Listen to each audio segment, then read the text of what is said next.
It is a gloomy night in the city, and the air is shrouded in gray smoke, so that the black sky is barely visible. Meanwhile, in one of the apartments of a residential building, terrifyingly loud noises are heard, so that the ceiling in the neighboring apartment is crumbling. The main character does not sleep even in the dark, as you might think because of this noise. He gets dressed and goes out of his apartment to the landing, not embarrassed by the fact that it is night outside. When the door swings open and the main character leaves the apartment, the sounds are heard even louder and clearer. He moves up the stairwell and dials the code for one of the doors. The door swings open and what is behind it emits a bright light, and everything around is covered with light smoke. There are many wounds on the hero's face. It reflects indifference in ordinariness, as if he is already used to this. From the window, you can see the sun's rays while the young man sleeps sweetly. However, he soon wakes up due to a soft noise coming from his neighbor's apartment and finally wakes up.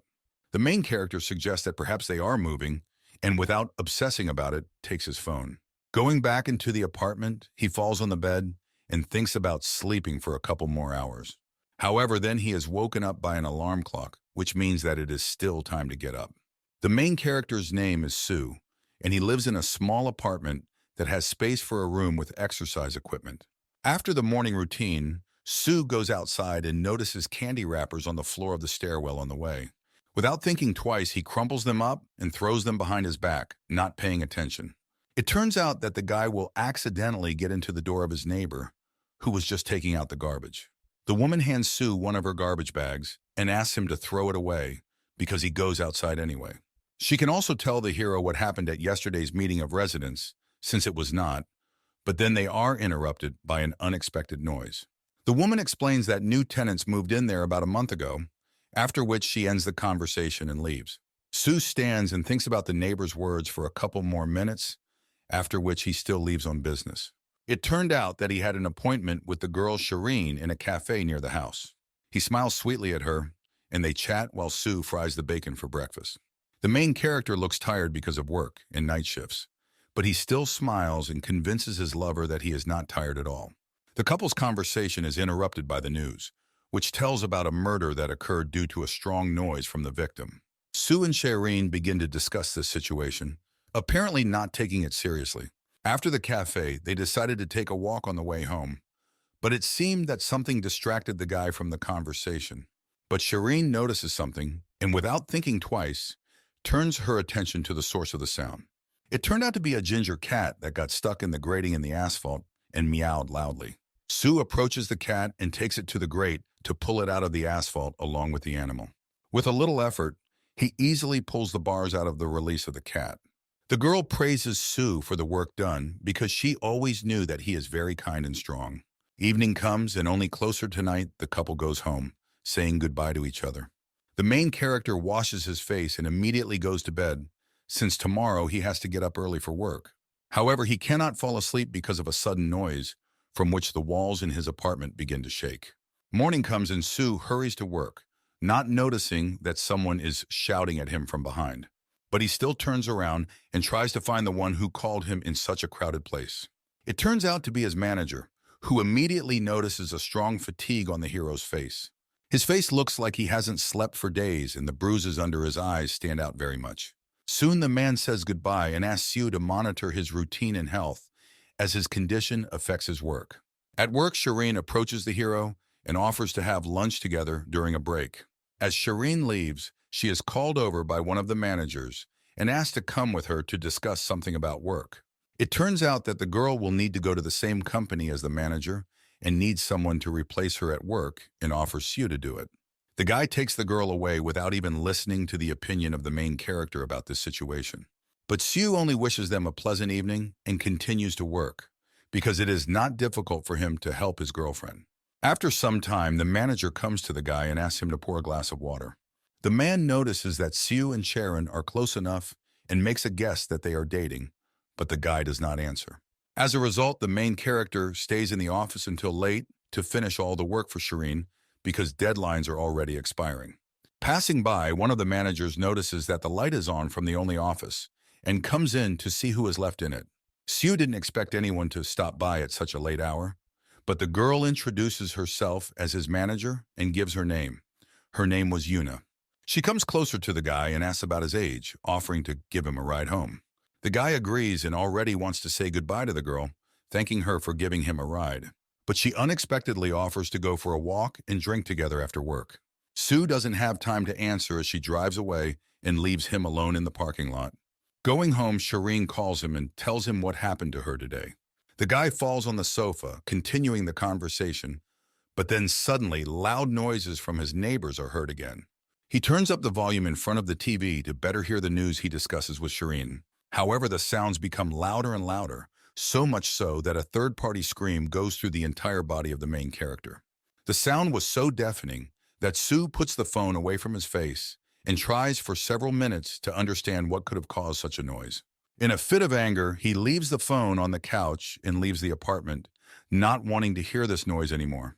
A dark-haired girl at a convenience store near Sue's house apologizes for not knowing the store's assortment well.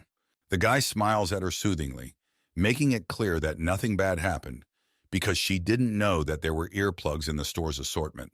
Having got what he wants, Sue leaves the store, thinking that he will finally be able to sleep in these earplugs. He returns home where loud noises can still be heard from the apartment next door. Using earplugs, he instantly feels how quiet and calm it has become around him. But as soon as he took them off for a second, the terribly loud noises deafened him again. Relaxed, Sue is just sitting down on the couch. But suddenly the alarm clock rings and announces the beginning of a new day. In the morning, he meets with Shireen on the roof of the office and discusses with her yesterday's commotion on his floor. The couple stops their dialogue when they remember that they may be suspected of coming to the roof. The same manager who saw them on the roof later comes to see you and puts a lot of work on him. Upon returning home that evening, the main character is again prevented from falling asleep by terrifying sounds. Taking advantage of the new purchase, he goes to bed but still cannot sleep. Due to the fact that he tossed and turned, earplugs fall out of his ear and roll up behind the bed. Noticing this, Sue turns on the light and begins to reach for the bed with his hand to retrieve the missing object. However, when he takes out the earplug, it turns out to be covered in dirt and dust. Now you can't use it for its intended purpose. He specifically begins to get mad at this whole situation because the guy has been enduring for several days, depriving himself of normal sleep. In a fit of anger, he tears the earplugs and, cursing loudly, leaves his apartment. As he goes, he turns on the microphone on his phone and continues down the hallway.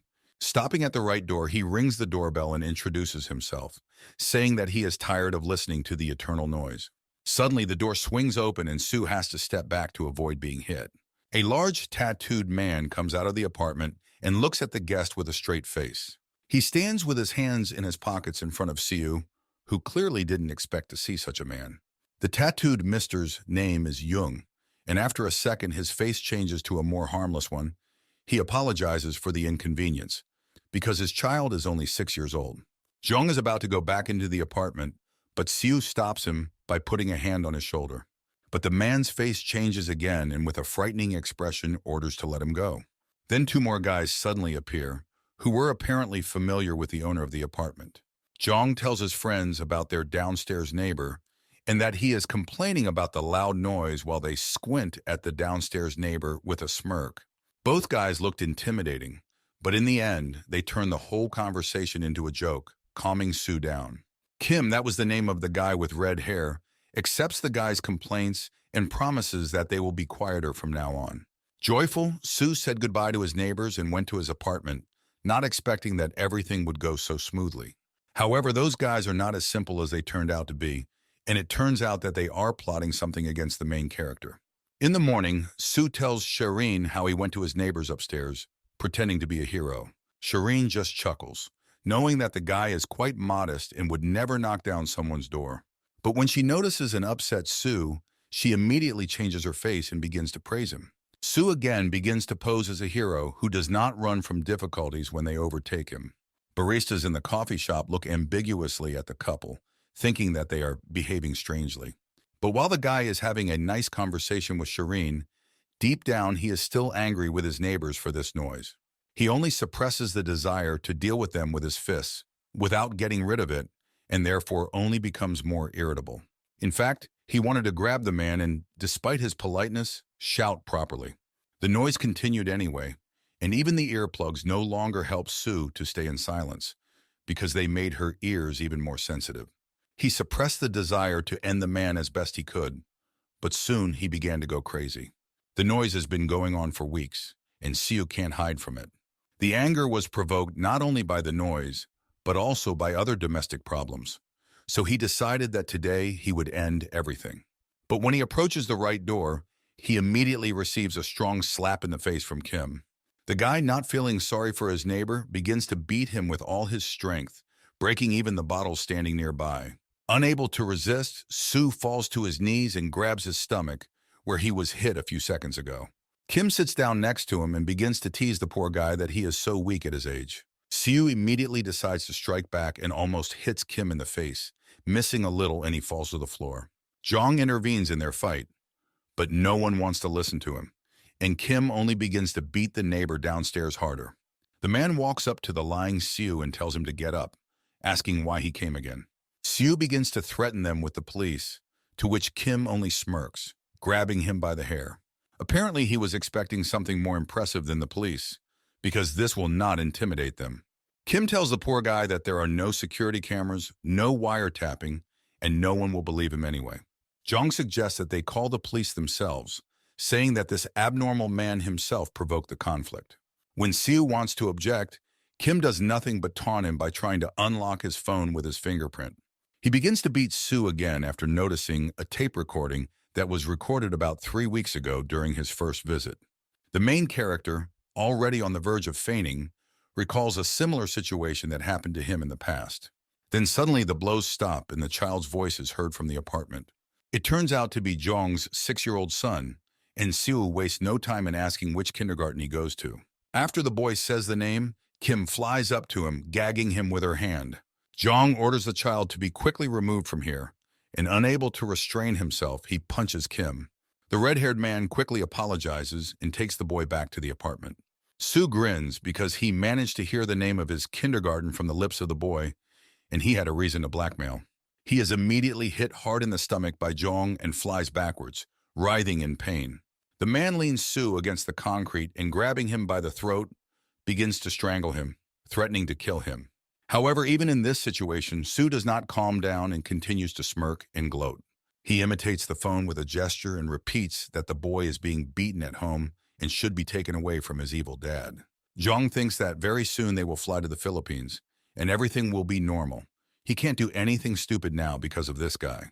As he thinks, he doesn't notice that Sue is already one step ahead and kicks him away. The face of the main character gradually becomes like a maniac. His menacing gaze is directed directly at the man. Flying away from the wall, he repeats once again that he has been enduring for several weeks, so he is not going to run away.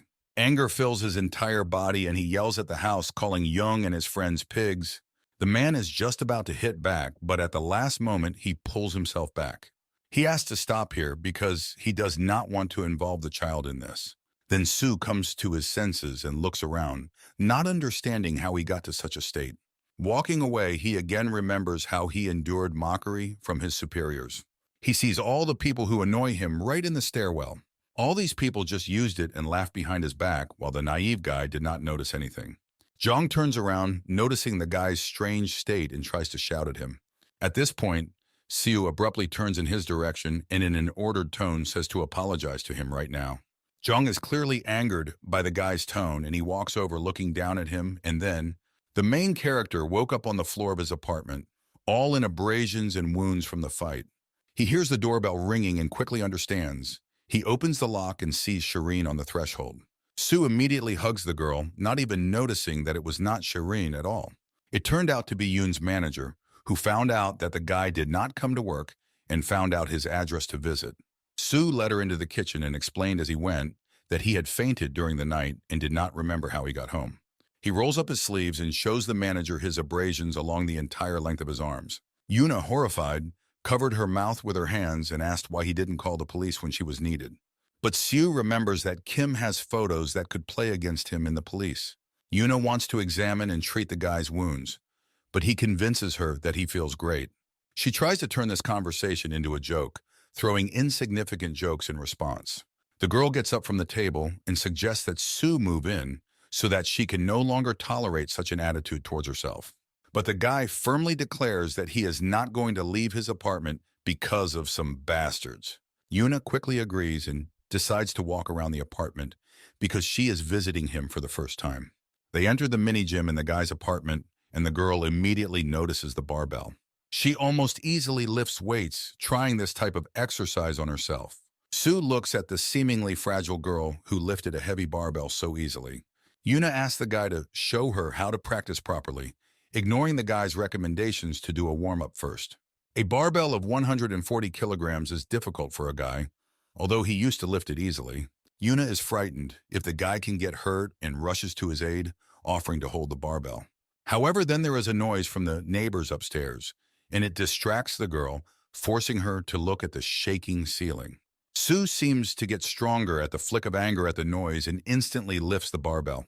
Yuna again shifts her gaze to the guy and thinks, why not win his heart? Such strength really surprised the girl. The manager comes close to him and offers to book a hotel for them, since it is very noisy here. Sharon, meanwhile, is at another company with Mr. Khan to discuss further work.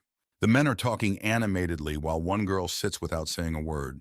When the conversation turns to the documents, Kang asks Sherin's assistant to hand them over, but she does not react. Waking up from her thoughts, she immediately hands the documents to the men, apologizing.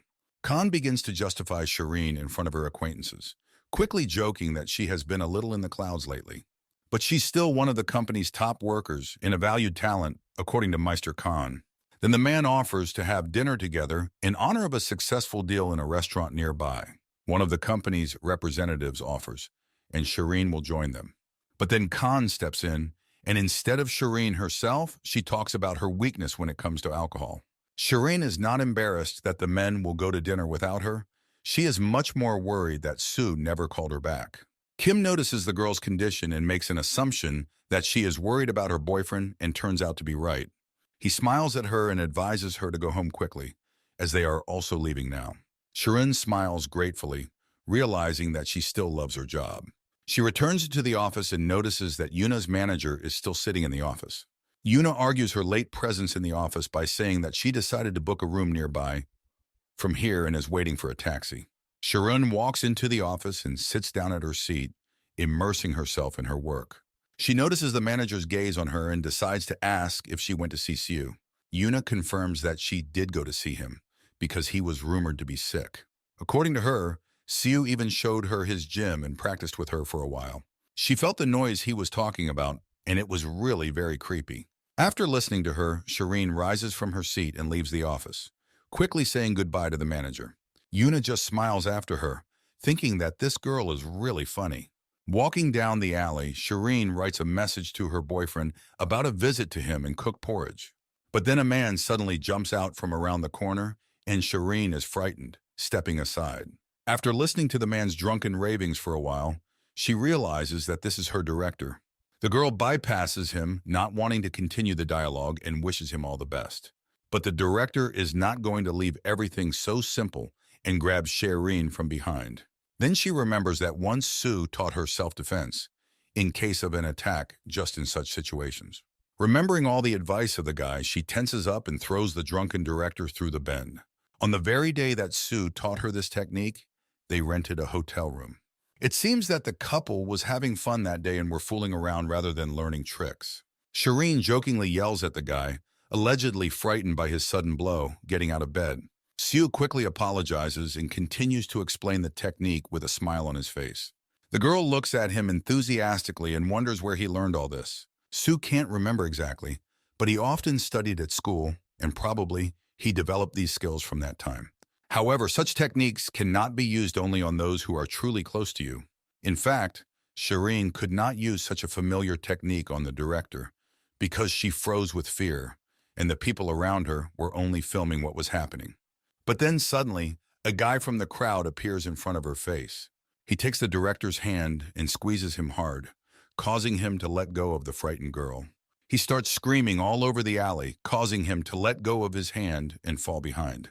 As it turned out, the guy was angry because everyone was just standing and looking at what was happening to the girl. Sherin thanks her savior and looks at the director, who has sunk down on the asphalt. The guy introduces himself and hands Sherin his business card, which says that he works as a bodyguard. She apologizes again for the inconvenience caused, including because of the drunken director. As she learns from the business card, the guy's name was Kim, mentally thanking him that he was in the right place at the right time. Shireen once again quickly thanks the guy, after which she picks up her things from the floor. Suddenly, an equally drunk Mr. Khan, who had previously gone out for a drink with representatives of another company, appears behind their backs. He notices the director sitting on the floor and watches in horror as he squeezes his injured hand. Meanwhile, Kim is already moving away from the scene, and Shireen tries to calm down her colleague and director. Not wanting to endure these antics any longer, she gets up and leaves as well. But Mr. Kang calls out to her, making a guess that the girl is going to sue now. Shireen does not answer, arguing that now they are both very drunk and will talk tomorrow. Not wanting to wait for tomorrow, Kang shouts to the whole street that he has liked Shireen for a very long time. But it seems that the girl does not appreciate this confession at all and looks strangely at her colleague. Mr. Khan notices the girl's strange look, and it turns out that all this time, someone was standing behind him. It turned out to be the girl from the bar that Kang was with before this scuffle began. Finally convinced that she has nothing to do here, Shireen drops a vile look at her colleague and leaves. Reaching Sue's apartment, the girl knocks on his door and asks him to open the door. This is noticed by a neighbor who saw in the morning that some dark-haired girl had already come to him. Shireen realizes that it wasn't her, but Sue is her boyfriend and she's come to make sure he's okay. A woman expresses her dissatisfaction with such a relationship that a guy hugs two at once. However, the girl does not even want to listen to any rumors about her boyfriend from his neighbor. The girl makes it clear to her that she is meddling in the wrong business and it is better for her to calm down.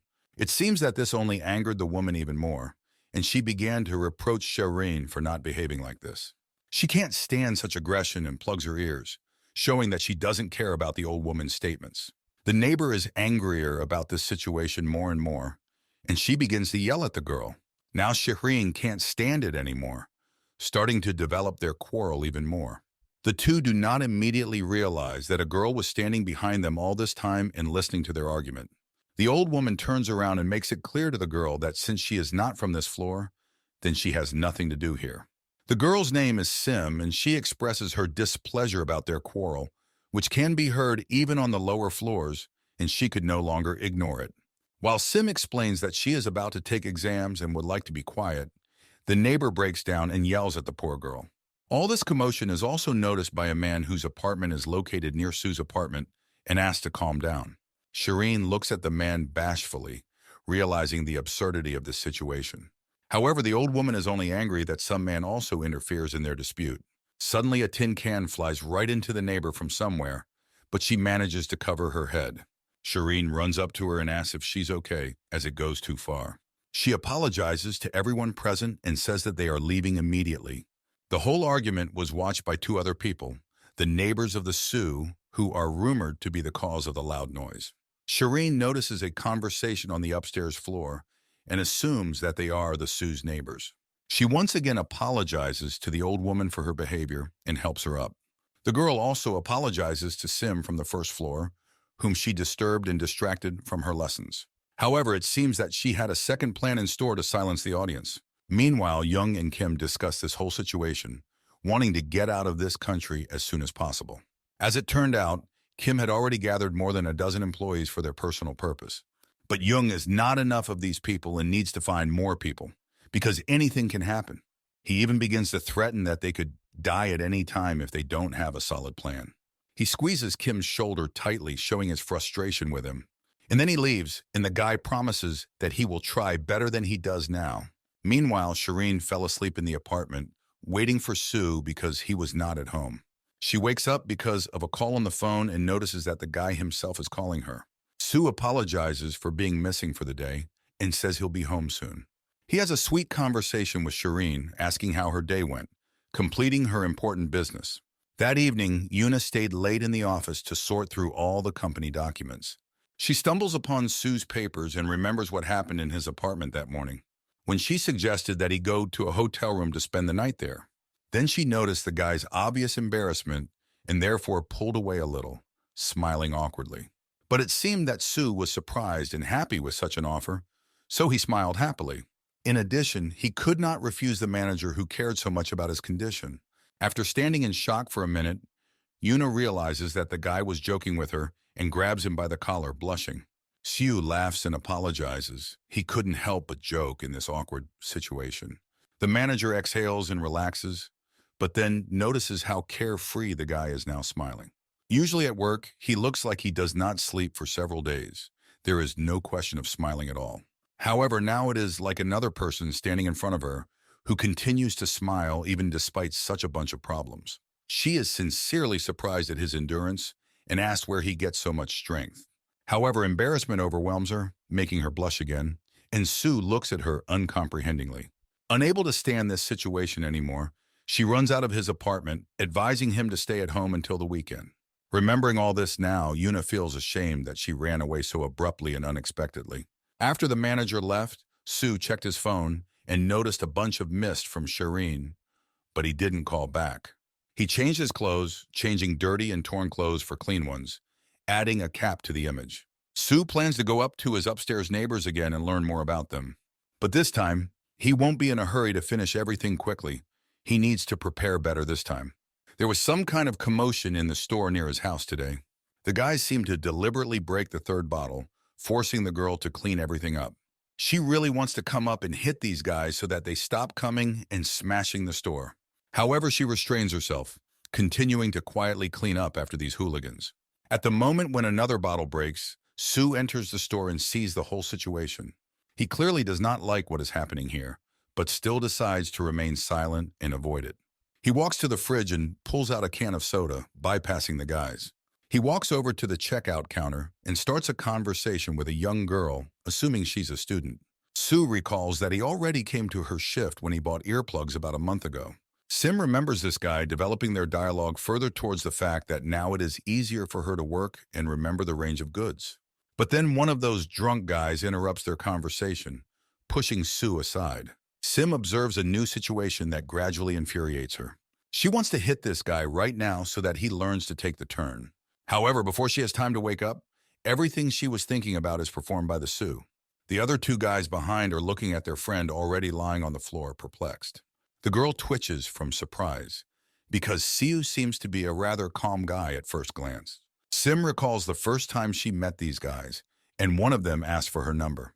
Then she apologized to him for not wanting to do this, but he still continued to insist.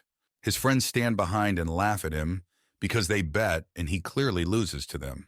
The guy turns around and starts shouting at them because the argument is not over yet, but is just beginning. He sighs and then turns back to Sim, his gaze telling her that he will definitely visit her again. Since then, they began to come almost every day and break bottles from the shelves. One day, she still called the police, and the guys were taken to the station. Sim thought that it would all end there. However, the guys came back even after this situation, smiling wickedly and greeting her. She was horrified when she saw them again, because she wanted to work quietly so much. In addition to this problem, she was constantly studying for exams at home, which is why working in a store was ideal to combine with her studies. She studied during the day, and in the evening, she had to endure the antics of these guys at work. In her dreams, she wanted to properly smash these annoying bastards and stop tolerating such an attitude. But in the end, I only endured and nailed down, once again listening to their laughter. Now this strange guy who bought earplugs from her a month ago could make her dreams come true. Sue only smiles at the situation of these guys, because he is going to teach them a lesson instead of the girl at the cash register. Smiling, he turns to them, but his gaze tells them that from now on, they won't dare to come here again. Unable to stand such an attitude towards himself, the blonde throws himself at Sue with his fists. Sue grabs the guy by the collar of his sweater, causing him to be horrified by the strength of his opponent. The main character easily knocks him down, forcing him to fall on hard tiles. Sim looks at his savior enthusiastically, imagining himself in some kind of movie. Sue has an alibi when reporting to the police, and it is that this is ordinary self-defense and they have no evidence to sue him. He puts the blonde's hand under the hot water tap and turns it on, after which screams are heard throughout the store. Sue then walks back to the checkout counter and asks the girl to sell him the black mask as well. Having got the thing, he puts it on and leaves the store, saying that at this rate, those neighbors will soon get the lid. It is already night outside and smoke from factories and sewers can be seen everywhere. In an alley, three guys from the store notice that the same guy who beat them up in the store is standing in front of them. However, now the main character is already in a mask. It is difficult to recognize his personality and face in it. Sue begins to provoke the guys with words, causing one of them to break down. He attacks the guy with his fists, but Sue easily dodges the opponent's blow. The protagonist remembers yesterday's brawl with his neighbors and realizes that this experience has had a good effect on his physical fitness. His body is used to fights, and now he can easily dodge blows, relying on his instincts. Memories run through his head of how he was taught combat techniques a long time ago. However, he cannot remember who the man was, but he remembers all his words and teachings. Sue easily anticipates an opponent's blow and quickly dodges. According to his own memories, he moves as if he has studied martial art all his life. Seeing that their comrade has been beaten up by two other guys, they rush to his aid, but Sue originally did not plan to let them go so easily. Meanwhile, Sim says goodbye to the manager and goes home, closing the shift at the store. In the house 2 floors above, there is a conversation between the noisy neighbors of the Sioux. Jung is furious that after his punches, that guy recovered so quickly. One of them was shocked that Jong had let him go back alive. He doesn't seem to be such a weak opponent anymore, but they still need to deal with him so that he doesn't interfere with the plan. Sioux isn't that good at fighting, but he has a lot of stamina and fortitude. It's not enough to defeat Jong. By the standards of the gang, he is a second-rate member, and this is a little higher than an intern and a beginner. Kim should always remember his words about surviving in their country. You need to be strong. Sue has long coped with 3 guys, and they are lying on opposite sides, writhing in pain. The protagonist looks down on them and repeats that they have to pay the bills if they do certain things. Morning comes, and Shireen has been sleeping in Sue's apartment since the night before, without waiting for him. She wakes up from the heat and immediately remembers that she has been waiting for a guy since the evening. She begins to walk around the apartment looking for him and finds him in one of the rooms. Sue holds a phone in one hand and wishes her good morning, but the girl's face is far from kind this morning. It was hard not to notice the cast on Sue's arm, which horrified her in the first place. The guy expected to be hit by Shireen for his broken arm, but she surprisingly did not kill him. Sue went to deal with these guys from the top floor for the second time. Shireen heard this jumping off the couch and approached him. The main character slightly hit one of them, and they broke his arm, so they had to put a cast. He also talks about a scuffle with hooligans from the store, which is why the situation with the hand worsened. In fact, upon returning home, Sue tried to wake Shireen up to lie down on the bed, but she started fighting in her sleep, so he had to leave her to sleep in the kitchen. And at the last moment of his story, he says that all of the above was a lie and he just fell down the stairs. Shireen is silent for a while and then goes to the window, asking not to joke about such topics anymore. She has always been worried about his condition and health, so she asks him to be careful. The girl wants to know what will happen to the noisy neighbors now, but Sue only shows her an ambiguous gesture. The guy declares that he will not go to the police, to which Shireen is only angry, because this situation cannot be left just like that. She lies back on the sofa, realizing that it is useless to pull anything else out of the guy, and offers to take a walk. The girl had already written to Mr. Khan that she would not come to work today to spend time with him. The weather was warm outside, and the couple walked carelessly through the streets of the city. At this moment, a man from Jeong's gang approaches Siu's neighbor in the stairwell and asks about the guy's last visit. The old lady had seen him at about 8 o'clock in the morning with his arm bandaged, but he looked quite happy. The man passed on all the information about this strange guy over the phone. On the other side of the phone was Kim, who seemed to be in a meeting. After he had all the information he needed, he ordered him to stay there and hung up. On another phone, he watches a recording of the fight that night between the Sioux and the guys from the store. He returned the phone to the owner and ordered the video to be sent to others for detailed study. Meanwhile, Sue and Shireen arrived at their booked hotel room after a walk. The girl recalls the times when they often came to this room until Sue began to rent that apartment. Sue falls asleep almost as soon as his head touches the pillow, and he has a strange dream. In it, he sees Shireen, who smiles brightly and waves to him, running up to meet him. But then, as if out of nowhere, huge hands appear and try to capture the girl in the arms of darkness. The guy wakes up after this nightmare, feeling an unpleasant aftertaste and pain in his head. Shireen notices that the guy has woken up, but offers to sleep a little longer. But Sue only asks to make the TV a little quieter because it can give you a headache. Shireen sits down next to him and offers to give him a head massage to help him relax. The girl says that yesterday Siu fell asleep very quickly.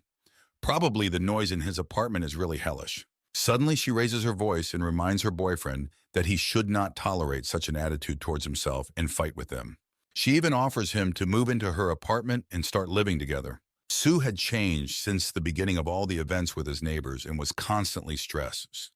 But today was the first time he was able to relax and unwind.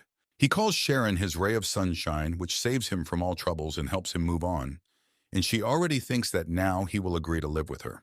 However then, unexpectedly for the girl, Sue offers the girl to break up, or rather, leaves her.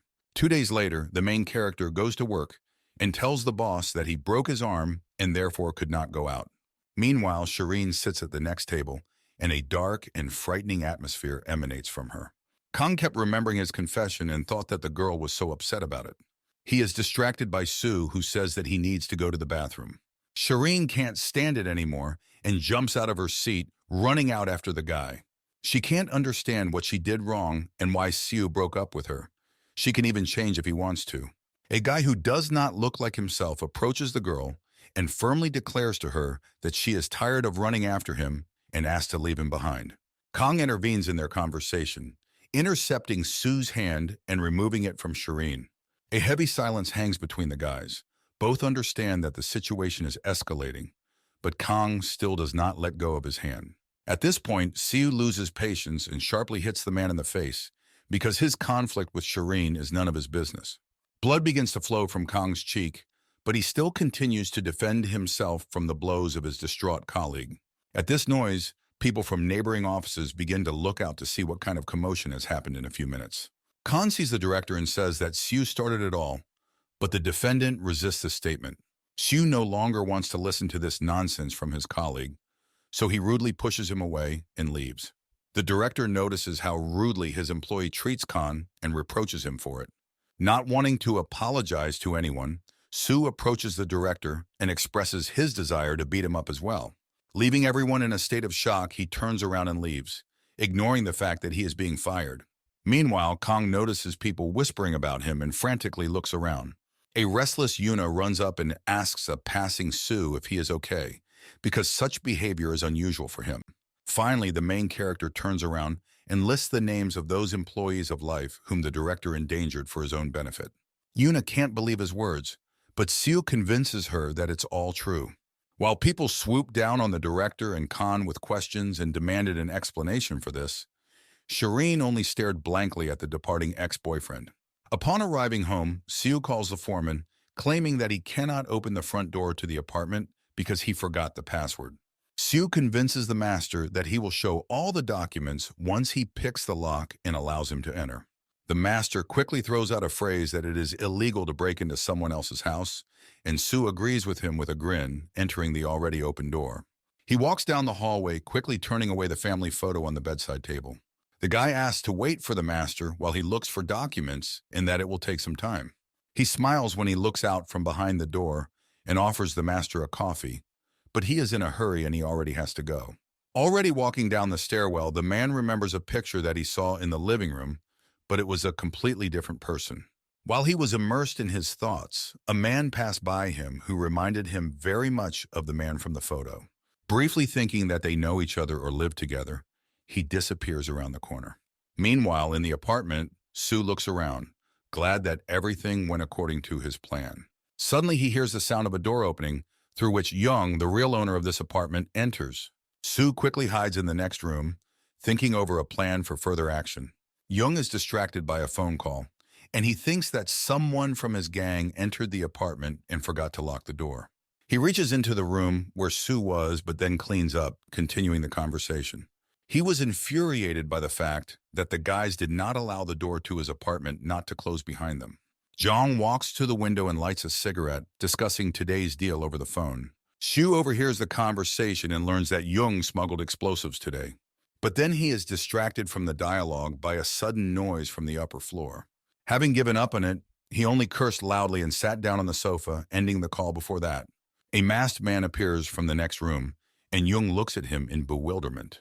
The man notices that this is a mask that his son made, so in an ordered tone, he demands to take it off. Without waiting for an answer, he decides that it is easier to just beat up this guy now. Sue wants to escape through the open door, but Jong quickly catches him and drags him back into the apartment. He continues to beat the guy, demanding that he explain why he entered his apartment and put on a mask. The man holds Sue tightly by the throat to prevent her from escaping and says that he will finish him off right now. The main character, without wasting a moment, grabs a frame with a photo from the table and hits John in the face with it. He attacks again, freed from the opponent's grip, but the man defends himself well. Jong finally asks the guy who he is and why he broke into his apartment, guessing that he is the same neighbor downstairs. Ignoring all his questions, Siu grabs one of the boxes standing nearby and kicks it towards the exit of the apartment. Quickly rushing after her, he leaves the apartment and takes the box in his hands.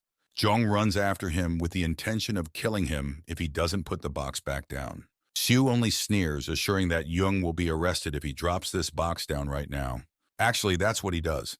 A second later, the box flies down from the third floor.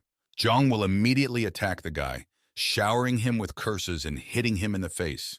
Meanwhile, at the bottom, all the contents of the box have spread on the ground, and passers-by, perplexed, look at it. Jong yells for people not to touch anything, and leaving Siu, quickly runs to collect everything. But the main character gets up and grins maliciously. He will not let him go so easily. People from below begin to look at the papers that have crumbled, but some, wary, still pass by. One of the guys in the crowd began to film everything that was happening, even that fight between the guys on the floor. Sue looks quite menacing in this mask. He twirls the bottles in his hands and then throws them at Jong. Having angered the man enough, he runs away from him, not forgetting to throw in provocative words. Sue runs to the stairs and begins to climb it, luring Jung to run after him. Taking advantage, he continues to attack the man, attacking from behind. When Jong does catch him, he tries to take off his mask and find out who the person behind it is. After breaking only half of it, he sees a smug grin and realizes from it that his downstairs neighbor was underneath the mask. Sue begins to shout loudly that he has been grabbed by a drug addict, and people begin to turn around at this noise. Jong rages and shuts his mouth, demanding that he shut up. He can't let him disrupt all his plans. In 5 days, a deal should take place, after which they will get out of the city, but this guy spoils everything for him. After leaving it there, Jong goes downstairs and begins to collect all his papers and belongings that have fallen out of the box. Meanwhile, Siu notices that someone has come out of the door and asked the girl for help. It was Sim who peeked out from behind a loud noise and, noticing the guy, recognizes him and lets him into the apartment. The main character tells her that he fought with the neighbors because they were noisy, and if the police want to interrogate him, then she will help him, because she has been indebted to the guy since he helped her in the store. Digressing from the topic, Siu notices that the girl's room looks like a library and gets up to look around. He wishes her good luck with her exams and apologizes for such a sudden visit. Both notice that they still do not know each other's names, so they introduce themselves by shaking hands. Their acquaintance is interrupted again by a sudden noise from above, which even shakes the walls. Sim recalls that a few days ago she was also by a very loud noise on the floor above. It was a girl who had been fighting with an old woman, but she was the one that Sim remembered well. Sue notices the girl's ambiguous look and says with a smile that they are very similar. This noise came from Jong's apartment, who began to destroy his apartment out of anger. It seems that in just a few seconds, Sim's face has changed, and now it expresses only anger and aggression. Sue begins to talk about the fact that the cause of the noise may also be the builders who made the walls too thin. This finally hits the girl's nerves, and she menacingly asks him to stop talking nonsense. There is an awkward silence that lasts a couple of minutes, but then Sim decides to continue. The girl moved here in order to quietly finish her studies, combining work with study. And at first she succeeded, because she often met with friends and relieved stress by talking to them. But then it turned out that they did not take her problems seriously, as Sue does now. The guy says that he may not fully understand the girl, but someone still has to end the noise. She looks at the guy as if fascinated and realizes that he can really offer her a solution. Sue remembered that he had seen Sim's notes and thought it was for study, but that wasn't what they were about. He suggests going upstairs right now and pouring out all the evil that has been accumulating in her for weeks. Upstairs, Jong continues to destroy his apartment, creating a hellish noise throughout the house. Having decided to smoke a little to calm down a little, he goes outside and does not yet notice that someone is standing behind him. Sue stayed in the girl's apartment, continuing to study her notes, anticipating what was about to happen. Sim pulls out a knife, noticing that Jong is not paying attention to her, and attacks sharply. The man falls on the tiles out of surprise and defends himself from the knife with his hand. He pushed the girl away with his foot, and while she tried to move away from the painful blow, Jung rose to his feet. Then he heard the sirens of the police and his face turned pale, realizing how he got into trouble. As Sim frantically ran away from the man, he began to quickly think about what to do. He quickly dialed a familiar number and told him not to bring his son home today. Satisfied, Sue looks at him among the crowd of people and realizes that his plan went as it should. Meanwhile, Kim is in his office adjusting his clothes because he has urgent business.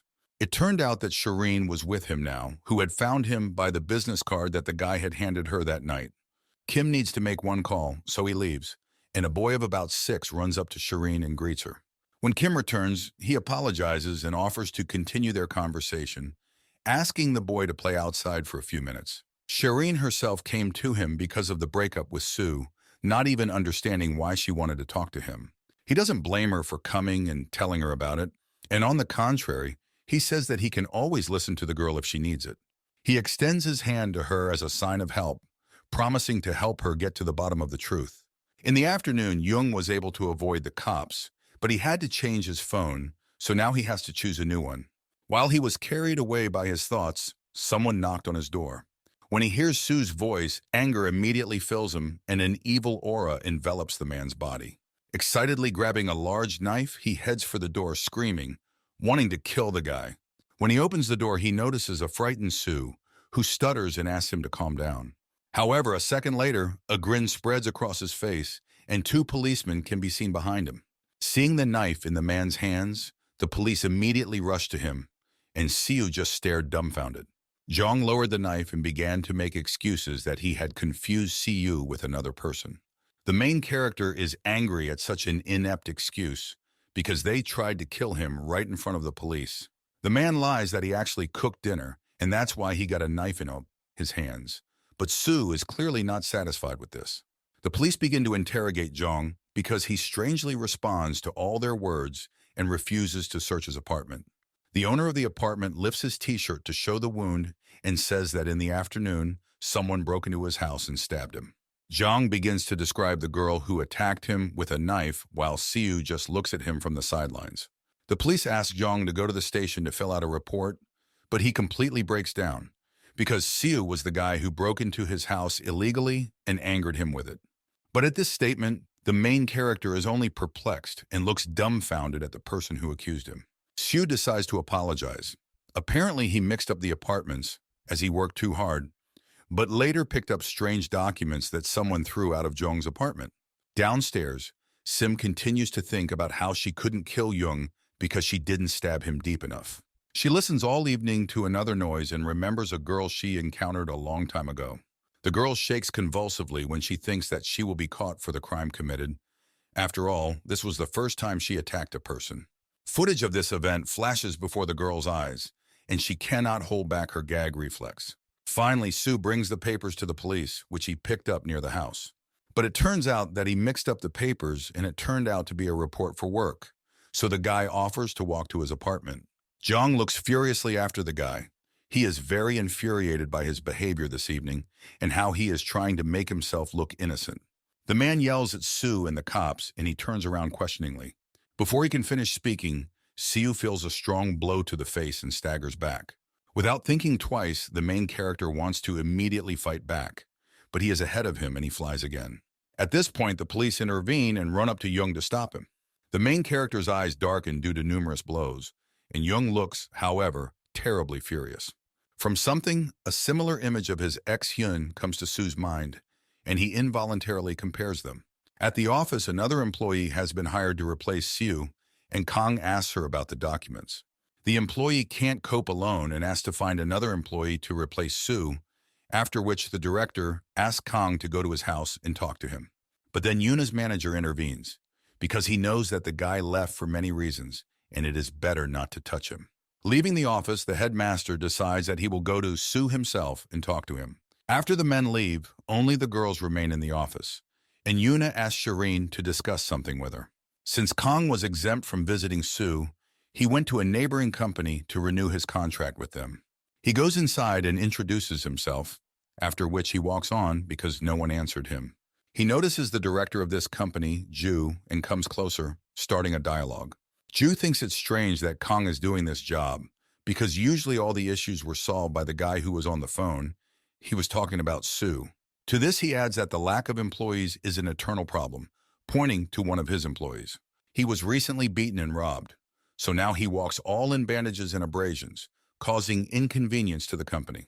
Ju hands Khan the phone with the recording of the fight, ignoring the fact that he has already seen the recording.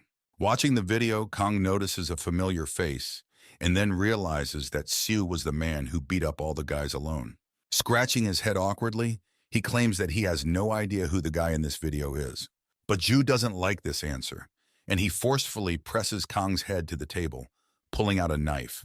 Addressing the guys behind, he asks to quickly close the door so that no one accidentally enters. Kong does not understand what is happening, because he just came on behalf of the company to renew the contract.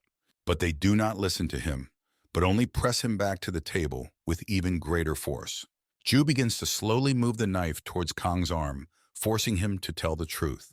Unable to stand it, Kong hits the guy's chin from behind with all his strength to get out of his grip. But soon he is captured back, and the director still asks to let him go. He once again looks at the guy in front of him and lets him leave, smiling smugly. Kong throws something like that, "They will never return here," and instantly leaves the company. He is still shocked by what happened a few minutes ago and concludes that it is all the fault of Sue who got involved in that fight. As Yuna and Sharon leave for a conversation, Yuna begins the dialogue by saying that Sue was hospitalized the day after he was fired. Shireen begins to worry about him as before, but then remembers his prickly words in parting. Yuna doesn't have to tell more, as they're no longer in a relationship. And since the role in the place of the Sue girl was vacant, she had a good chance. Then the phone starts ringing from Shireen's bag, and Yuna asks for an answer as she is already leaving anyway. Shireen picks up the phone and hears Kim's voice, which reminds her of today's meetings. Unexpectedly for everyone, the girl started talking about the fact that she had been dating Sue for 5 years, and Yuna turned around at her words. Kim waits uncomprehendingly for the girl to continue talking, not knowing why she suddenly started talking about it. But Shireen continues a minute later, infuriated that strangers are interfering in the Sue's affairs. She hangs up, and the guy hopes to discuss this situation with her a little later. He calls one of his workers to him and asks him to find one person, the same one he had seen that night with Shireen, and he had confessed his love to her. He said to bring him to him safe and sound, because he wanted to discuss an important detail with him. Jong did end up behind bars, and Kim came to visit him, telling him about Hyman, Jong's 6-year-old son. When the man finds out that he will have to sit in prison for about 3 months, he breaks down into screaming, as he is already very annoyed by this whole situation. The guy is trying to calm down his boss because the guard has already made a remark to him. But then he breaks down because Jong doesn't even want to listen to him. The guard makes a second remark to them, and then both begin to calm down. Kim doesn't fully understand why Sue is so infuriated by Jung, because in their experience, there have already been many such people. The man says that he is angry not only with Sue, but also with him since he can't get him out of here. Here, for the first time, Kim voices that he is helping Jung find his mother, so he asks for patience and calm. Sue did his best to hide from sight, as no one can find the hospital he is staying in. Meanwhile, Shireen arrives at her ex-boyfriend's apartment and runs into Sim there. Shireen asks her to tell her what happened here and help her find the hospital where the guy is.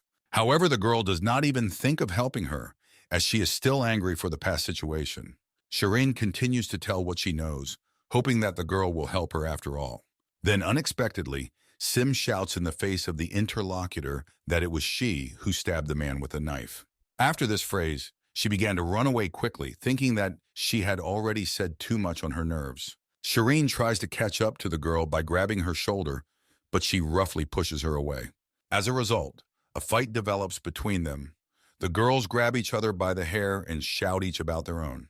Their fight is interrupted by the unexpected appearance of the neighbor Sue and separates the girls. Shireen tries to gently apologize and asks to let her know if he knows anything about Sue. Sim also bashfully lowers his eyes and apologizes for his behavior, says that he is nervous because of the upcoming exam.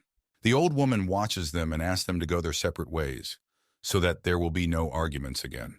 Shireen goes with her to the second floor to Sue's apartment and remembers their last skirmish. Sim unwittingly overhears their conversation, realizing that we are talking about the guy who saved her in the store and crawled to her apartment after the fight. She also hears the number of the apartment where the guy lives, and her face turns into a rather evil one. She quickly runs to the stairs and looks at Shireen intimidatingly as she turns to look at her. Thinking that she just drove her head, Shireen catches up with the old woman and goes up with her. Already at the guy's apartment, they notice a man who is standing in front of the door to Sue's apartment. While the old woman is talking to the man and asking why he came, Shireen went to the door. She wanted to pull the handle, but it turned out that it was broken and simply fell off. At this point, the man already pays attention to the girl in front of him and is menacingly interested in her visit. Shireen remembers all the dangerous situations in which she found herself, and the option to hit him immediately disappears. So she turns around and tells him that she has come for her money, since the young man who lives here owes her. The man thought slightly, looking at the girl with an unreadable look. He soon realizes that Shireen lied to him, and then she begins to get nervous. However, she did not expect to hear his next phrase. The man assumed that she was his mother and gave him money just like that. According to his observations, there was another girl here a few days ago. Shireen looks at him as an idiot, but decides to remain silent in this situation. Then the man's phone rang, and he stepped aside to tell everything he had learned.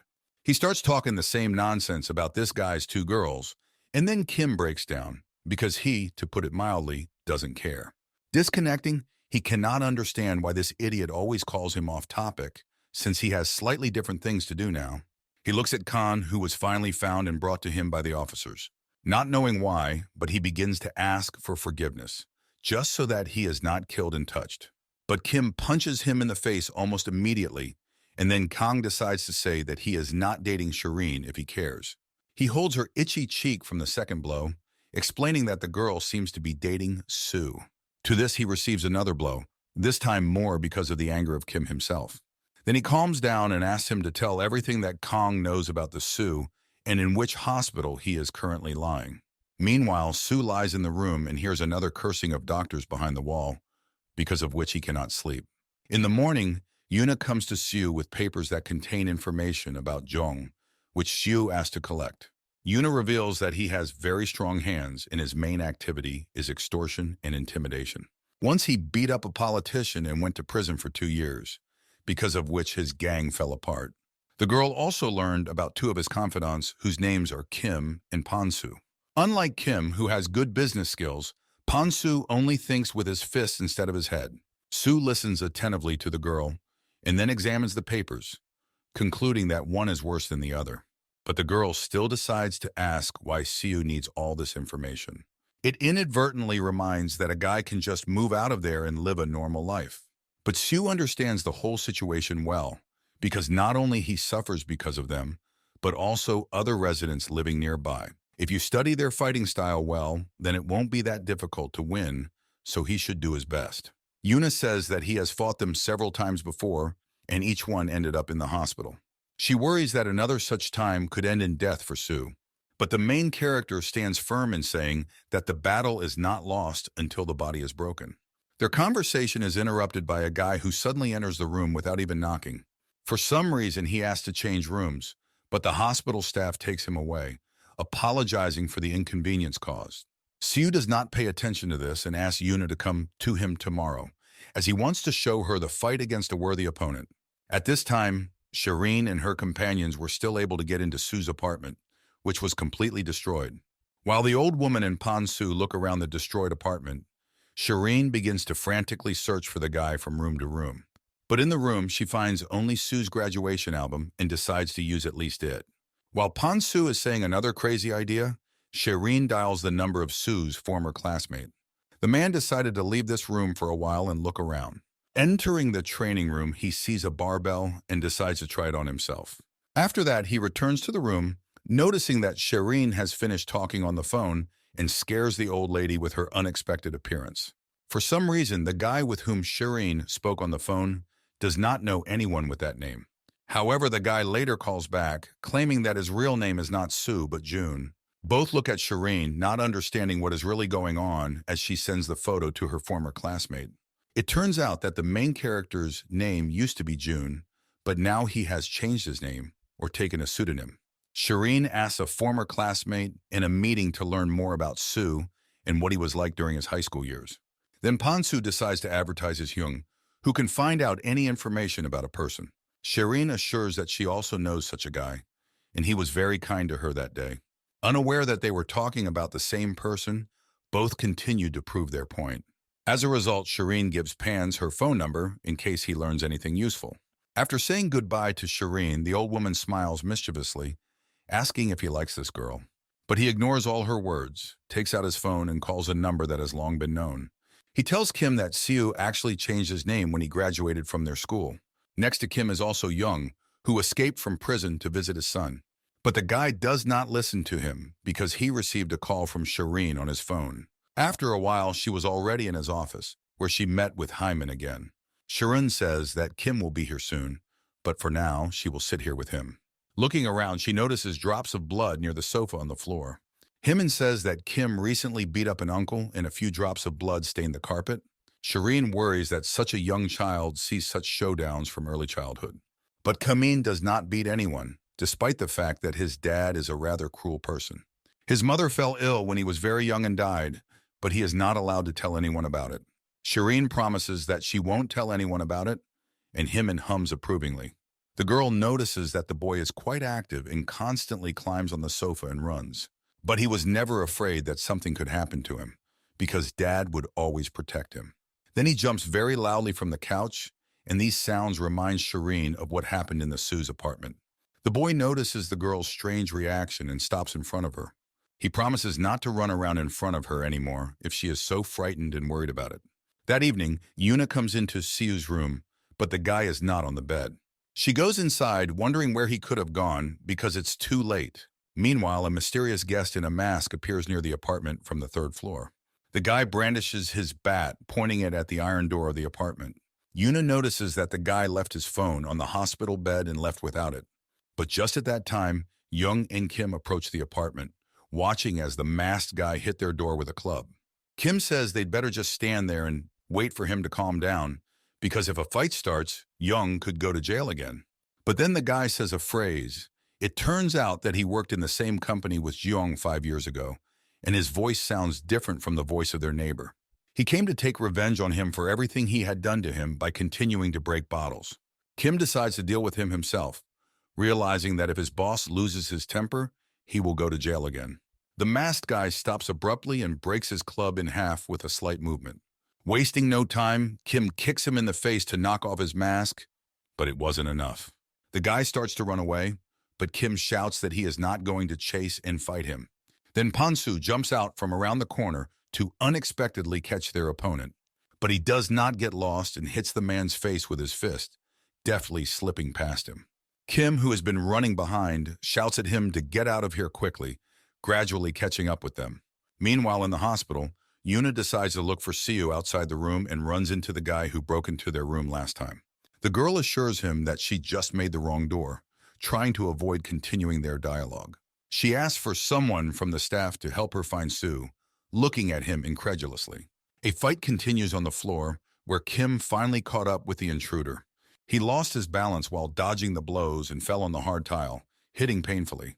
Kim comes closer to him, saying something to the effect that he used to fight better. But then, unexpectedly, a guy in a mask loudly gives a voice which served as an impetus for shooting. Kim stares at him with an unreadable gaze, not understanding what is going to happen now. However, a second later, when he turns around, a bullet appears next to his head. The residents of the house look around the surroundings, taking the noise of the fight for routine. Meanwhile, there was a sniper on the roof of a neighboring house who not only fired.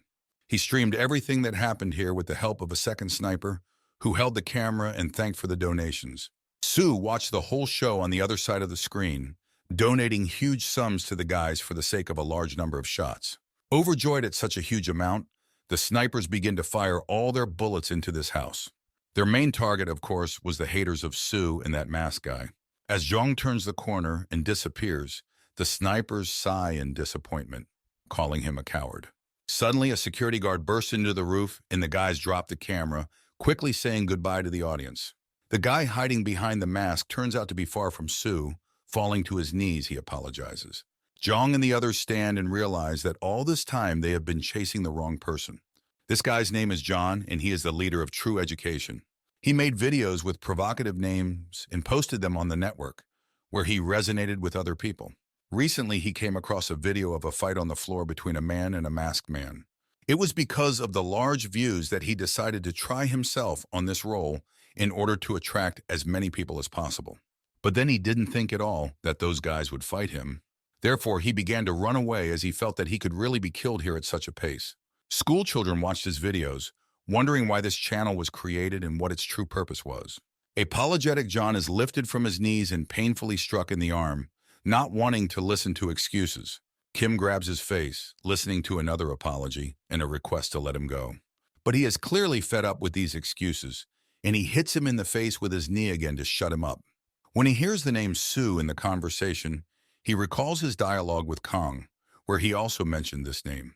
Jung breaks down into a scream as Kim and Pan-Su try to calm him down so as not to get into more trouble.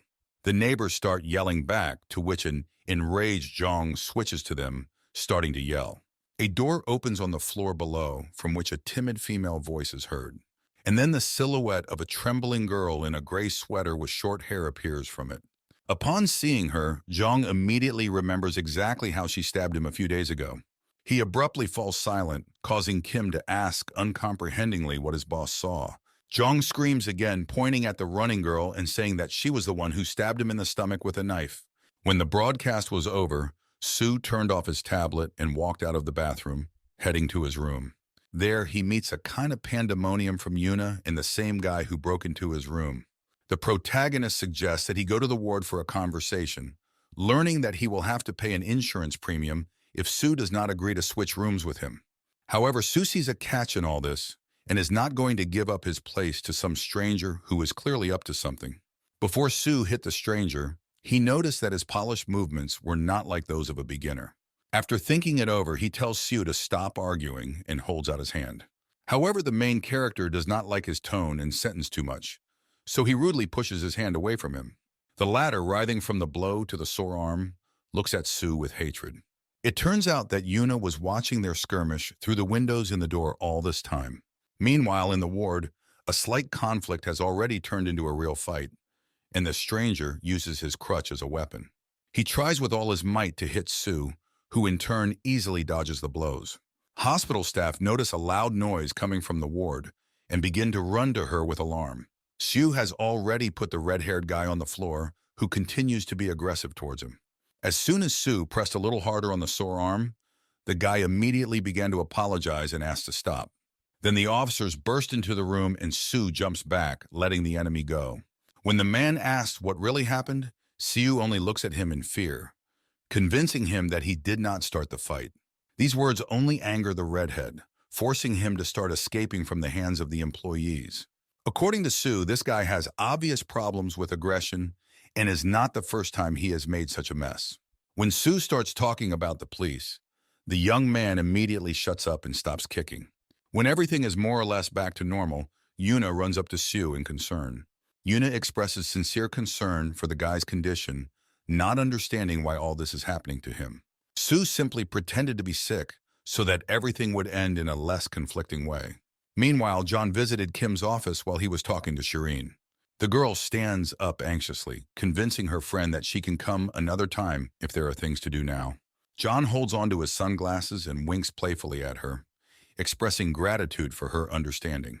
Before leaving, Shireen reminds that she has already taken Ki-min home so that no one would worry. As soon as the girl leaves, John starts talking about Kang, who has recently been in his office. From the elder's story, Kim realized that he was aggressive and a little angry. He throws off his mask of composure and sticks a knife into the sofa, expressing anger. He asks how Kim knows this Kang and gives 10 seconds to answer. Kim decides to tell the truth that Kang was only chasing one girl, so he threatened him a little. It takes John about a few seconds to process this information, after which he bursts out laughing. Coming closer, John puts the knife right up to Kim's face, thinking that he is just joking on him. Meanwhile, behind the door, one of Kim's subordinates notices Shireen's conversation eavesdropping. Deciding that something serious is clearly happening there, the guys burst into the office. John abruptly swipes the knife across the dumbfounded Kim's cheek, causing blood to spill out. Moving away from the guy, he turns to the men who have already run in, asking if he looks like a psycho right now. Shireen remains at the door, still eavesdropping on the conversation. John raises his knife to Kim's face again, demanding that he be as serious as possible. But in response, Kim only laughs for no reason, covering his face with his hand. The story of their entire gang began several years ago, despite the fact that from the very beginning, Kim made decisions with violence. With it, he was able to accumulate unimaginable wealth and gain power. In those days, everyone was afraid of Jong, Kim, and Pangsu, who were called the top of society. Then they met with no less important representatives of other groups. However, they never liked words spoken in their direction with irony or sarcasm. They did not tolerate being treated badly and solved all problems with violence. Due to their position and social status, they subjugated an increasing number of people to themselves. But all this time, Kim was wondering what awaited him if he climbed even higher. However, he did not manage to do it, and now he is here but does not want to retreat. Shireen continues to listen carefully to their dialogue in the hope of hearing something useful for herself. And then from Kim's words, he realizes that his friends are the same upstairs neighbors in the Sue house. She also remembers Kim-in, who turns out to be the son of that idiot. Night falls in a residential area of Sue, which is unusually quiet today. In Jong's apartment, his son declares that he will no longer run around and make noise. But he doesn't say the reason, and Jong, not paying attention to it, only pats him on the head. Shireen confidently walks away from Kim's office, clearly coming up with some kind of plan. She arranged a meeting with Kang and invited him to a cafe for a conversation. The girl makes an assumption that he has already dated and dealt with Kim and John. He gives up and expresses sincere irritation in their direction because they interfere with his work very much. Kang often changed his place of residence due to the fact that he had many enemies, and he was tired of it. He was in the care of a man who demanded too much from him and did not love him much. Kang used his connections with Shireen and Sue to show his status to the man. In the video, Shireen notices Sue and 3 men beating up a guy. They were John's subordinates. John threatened Khan with a knife, but he did not tell him any information about the Sue. Shireen then remembers that John now knows Sue's real name. The girl shares the police reports that she managed to obtain in the case of Jong. It also contains screenshots from the same broadcast with a masked man. Kang is not completely sure whether Sue is guilty or not, because everything that happened is the result of noise. Shireen begins to systematize all the information she has learned in her head. It all started with a fairly small problem, which became the development of many others. Kang used to hate the Sue, but now he realizes that he himself is to blame for this situation to some extent. Shireen mentions Yuna, with whom Sue never cut ties and even took her under his protection. In fact, now Sue is one step ahead, because he has already made a decision for himself, unlike John. Realizing her next steps, Shireen gets up from the table and begins to pack her things. She doesn't blame Khan for everything he's done, but she still won't treat him any better. Meanwhile, in kindergarten, Heeman is having fun with his friends. Shireen went there, but she was not allowed in, since she is not a guardian. Despite all her persuasion, the teacher firmly stands her ground, not letting the girl see the boy. Shireen begins to make a scene and knocks on the window, calling out Kimin's name. The teachers, in order to stretch the time until the arrival of the boy's guardian, offer the girl to fill out a questionnaire so that she can pick him up. A few minutes later, they return with the questionnaire in their hands and hand it to Sharon. But less than 5 minutes have passed as the teacher notifies Kimin that his father has arrived. She quickly hides around the corner so that the man does not see her, and it turns out that it was only Pansu. She exhales in relief and smiles at him, saying that she has come to visit Heeman. However, at the same moment, Jung appears behind Pansu, who looks at her questioningly. The girl clearly did not expect this, and the man is already menacingly asking who she is and what she is doing here. Heeman runs out and happily begins to talk to Shireen upon seeing her. Jong approaches the girl and roughly grabs her wrist, pulling her away from the boy. Pansu and the teacher look on anxiously at this scene and ask Jung to calm down. Shireen herself is not happy that she was grabbed by a man who beat her boyfriend several times. He abruptly lets her go and starts chasing her away, forcing her to stay away from him and his son. Pansu intervenes in their conflict, reminding Jung that he shouldn't act like this if he doesn't want to end up behind bars again. But this only angers the man more, and he hits Panza, yelling back at him. He falls from a strong blow, and the teacher asks about his condition. Jung returns to Shireen and threatens her that he will do the same thing he did to Pansu now. Behind him, she notices Kimin, who is about to cry from everything that unfolded in front of his eyes. At this point, she becomes bold and forces him to hit her, since Jung wants his child to see this. Without thinking twice, the man swings, and the next second, the girl falls to the floor. Her nose is bleeding, which has already stained her t-shirt, and there is a large mark on her cheek from the blow. One of the teachers quickly hid around the corner to call the police, but Jung stopped her. Meanwhile, Kimin ran up to Shireen while his dad was distracted by something else. However, Shireen has a plan. She begins to blame the boy for what happened to her. Kimin promises that this will not happen again if Shireen does not stop being friends with him. Jung pushes the teacher away, noticing the negotiations between his son and Shireen. At this time, the girl is already praising the boy for realizing everything, and this will not happen again. In the next second, Jung abruptly wants to punch her in the face, but the girl dodged in time, but still lost consciousness. That same day, Kang visited the hospital to see Sue after a conversation with Shireen in a cafe. But Sue has just woken up and does not understand at all what the enraged guy wants from him. Kang hands him the phone, where he includes the latest news with the publication of his fight. He also hands over papers from Shireen and says goodbye, promising not to interfere in his affairs again. However, before leaving, Kang wants to clarify whether Sue is aware of a possible affair between Shireen and Kim. But Sue doesn't seem to care about it, and he's not particularly interested in the girl's life now. Khan was infuriated by the way he didn't care about the one who did so much for him. He does not have time to hit the already sick Sue because he does it first. Khan rises from the floor and shows him Sharon's papers, with the likely possibility that the bandits may now be following her as well. But as soon as Sue looked at the papers, he noticed a very familiar name, but he couldn't remember whose name it was. Memories begin to scroll through his head, finally forming a general image. He remembered a girl with a bob who looked a lot like Shireen. Kang continues to read the papers to him and stumbles upon Jun's name next to Sue's. Sue remembers that his real name, which he used at school, was Jun. John is the head of one of the major gangs and has a scar on his right eye that is usually not visible due to his glasses. Kang begins to describe his appearance in detail from Sue's memory, mentioning the scar. However, it seems that Sue has already understood everything, because this very scar was given to him by Jun. He has remembered enough of his past and promises to tell everything to Khan on the way home. It is already dark and near the kindergarten. Shireen thanks for the help and apologizes for this incident. The teachers look at each other when the girl leaves. They are clearly not satisfied with such an aggressive attitude on the part of the parent. Meanwhile, Shireen heads to a cafe to meet with the same classmate of the Sue.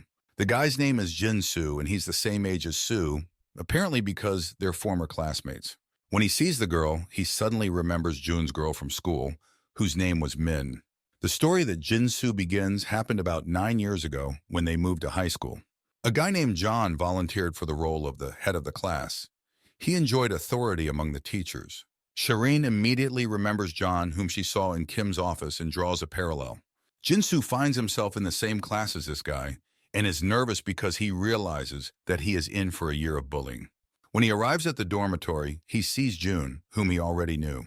Jun is clearly happy to see an old friend. Besides, they are now roommates. Jin Soo also mentions that they are now in the same class, but they still have dangerous guys studying with them. Jin Soo sees him as a good and simple guy who can always help.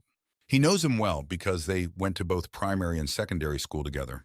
But then a new day came and new bullying began, which Jeans endured. Some time passed, and the post of John's headman was finally approved. It seemed that everyone did not mind, but Jeans was very stressed and shivering. John immediately puts a piece of paper on the poor guy's back, which says to come home to school after school. Since none of the teachers had any idea about John's bullying, Jin Soo decides to tell at least Jun about his experiences. But it seems that Jun did not even know about it, which is strange because they study in the same class. He tries to find out the reason for this behavior of the headman, but nothing comes to mind. Jin Soo can't stand the closed eyes on his condition and grabs Jun by the sweater, noticing the bruises on his body. When June returned home, his father carefully checked all his grades, not allowing for error. And the guy, in turn, always apologized, accepting the guilt and not wanting to argue with his father. The man has always used brute force against his son from an early age. Kong interrupts the Sue story, not expecting to hear about domestic violence. Jin-soo told June that all his classmates already knew about his problems in the family. In turn, it has already become the norm for Jun to punish himself in case of incorrect answers on exams and bad grades. The guy tries to shift the dialogue to the problem of Jin-soo, but he no longer wants to discuss anything. Every new day, he was waiting for new bullying from John and his company. But he never answered them. He accumulated all the emotions inside himself because he knew that he could only aggravate the situation. It seems that Jun didn't care about his friend's bullying, which took place right behind his back. Jin-soo clearly did not understand his behavior. After all, he was two different people in the classroom and in the dormitory. When the class had a physical education lesson, some just sat on the stairs. Jun played football quite well, despite the fact that he was constantly sitting at lessons. Jin-soo stares at the boy, unable to say anything while the other classmates discuss him. As soon as he hinted that Jun was good at everything, his offenders were right there. In class, they put a cap on poor Jeans, continuing to tease him. The guys forced him to come up to Jun and talk to him just for fun. In the back of the classroom, John watched the whole situation that unfolded in the classroom and came up with a new idea. To do this, he needed Jeans, whom he invited to his dorm room. Upon entering someone else's room, he notices not only John in it, but also other guys from his company. He offered the guy to drink with them, but Jeans quickly refused because he does not drink alcohol. John takes a break from the topic for a few minutes, but still returns to the guest to explain why he called him. But as such, there is no serious reason, and the headman simply begins to talk about Jun. He suggests that Jin-soo team up against Jun and force him to reveal his true feelings. In the classroom, there were always those who were humiliated and those who humiliated. It seemed that this was the way it had been done since ancient times. Unfortunately for Jong-soo, he was in the first group, and despite his answer, he would still be forced to do what John wanted. He was stressed by the daily pressure from his classmates, but he did not have enough strength and authority to change the situation at least a little. John made him make loud noises to prevent Jun from studying because his room was just downstairs. Strange as it may seem, but the realization of Jin-soo's uselessness disappeared, and he wanted to raise Jun to his level. After this work, he returned to the room, but it seemed that this noise did not affect Jun in any way. Jun is going to the store and asks if his neighbor needs to take something. At this moment, a pretty girl with a bob enters the room, interrupting their dialogue. Her name was Min, and she was Jun's girlfriend. They had been dating for a short time, but their relationship was quite strong. However, Jun is not very happy to see her here because girls are forbidden to go to the Boise building. They ask Jin-sa to keep quiet about the incident, falling to their knees in front of him. It seems that Jin-soo sees Jun laughing next to someone for the first time in a long time. He promises to keep their secret, after which the couple goes to the store together. The next morning, John sits nonchalantly in class discussing minor news with a friend. But then he gets up and throws the ball on Jun's desk and spills a bottle of water on his notebooks. At that moment, Jun himself enters the classroom, asking who did this with his textbooks. John shouts from the back of the classroom and waves to him, hinting that it is his fault, waiting for a reaction. Everyone in the class freezes, shifting their gaze from one guy to another. But Jun just begins to rob her place without expressing a single emotion. John continues his antics towards Jun for several days, but he obediently tolerates it. The guys from John's company do not understand his behavior and decide to continue doing it in order to make Jun lose his temper. It seems that they are already moving on to violence, but he still does not express a single emotion in their direction. John just smirks from his desk, reasoning out loud. Then Min runs into the office, hearing her boyfriend's name from the hallway, and asks him to stop it. She climbed right under the hot hand, so one of the guys hit her lightly to close her mouth. Unexpectedly for everyone, Jun explodes from her place and hits the guy who touched his girlfriend hard. The whole class freezes, watching this scene, realizing that this is where Jun's patience ended. In elementary school, Jun beat up several people because they were bullying him. However, his father did not care about the fact that the boy was bullied at school. He was more worried about the fact that he behaved unleashed. He behaved like he does not give to a well-mannered child with good manners and showed anger. And from that moment on, constant beatings of Jun began for the slightest oversight for the purpose of education. Since then, Jun has grown, and so has his patience with bullies in high school. He only smiled guiltily every time and asked for forgiveness so as not to run into a fight. They began to mock him more and more, noticing that he did not fight back. Jun tried to control himself on a daily basis, taking out his pent-up anger through running. He continued to endure to this day, calmly taking blows until this situation happened. Jun could tolerate being bullied, but he could not stand still when his dear girlfriend was offended. At that moment, a joyful emotion flashed across John's face. He finally achieved what he wanted. Not a small fight developed between the guys. Jun clearly lost his temper, and it was already difficult to stop him. Other classmates rushed to separate them, restraining the arms and legs of the main character. Yoongi looks at the fight to the side, clearly not expecting this from his calm boyfriend. Jun still reaches out to an annoying classmate and breaks his nose. But when he saw Min next to him, he calmed down in a second and smiled good-naturedly at her, glad that she was okay. Finally, John gives his voice from the back desk, laughing venomously at this situation. Wanting to continue the performance, he wants to find out if Jun matches his level. With the help of Jinsu, he lures him to the gym after school. However, Jun has no reason to fight him, and he doesn't want to let his anger out on him. John pulls out his knife and tries to blackmail Jun with the fact that his girlfriend was seriously injured. But this time, Jun turns to her friend, who has been serving John all this time, and he, wiping away his tears, apologizes. The headman notices a clear change in Jun's face and rejoices at the successful implementation of the plan. The main character is now clearly more aggressive than usual and is ready to smash the offender to powder. John doesn't have time to finish his sentence when a fist flies into his face. He immediately fights back, roughly hitting back an angry classmate. However, Jun hits with such force that the guy flies several meters away from him, and the knife that falls out of his hands kicks him into the wall so that he cannot use it. The rest of the guys watch in fright, exhaling in relief because this knife did not fly into their heads. But John seems to have another ace up his sleeve, and he wants to provide useful information for Jun. It turns out that his girlfriend herself asked them to arrange all this in order to get rid of Jun. John continues to taunt the guy while he just stands there and denies all this. These showdowns are noticed by a physical education teacher who was passing near the gym. He decides not to interfere, but simply to observe from afar what this conflict will result in. Jun begins to defend himself, covering his body with his hands from the opponent's blows, listening to his delirium.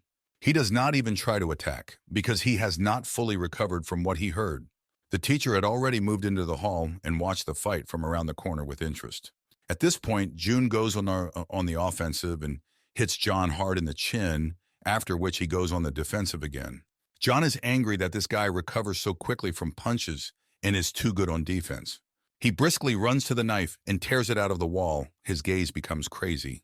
John runs to Jun, wanting to stab him through with this knife, but he takes one fact into account. In fact, Jun has been training for more than 10 years, and such techniques are easy for him.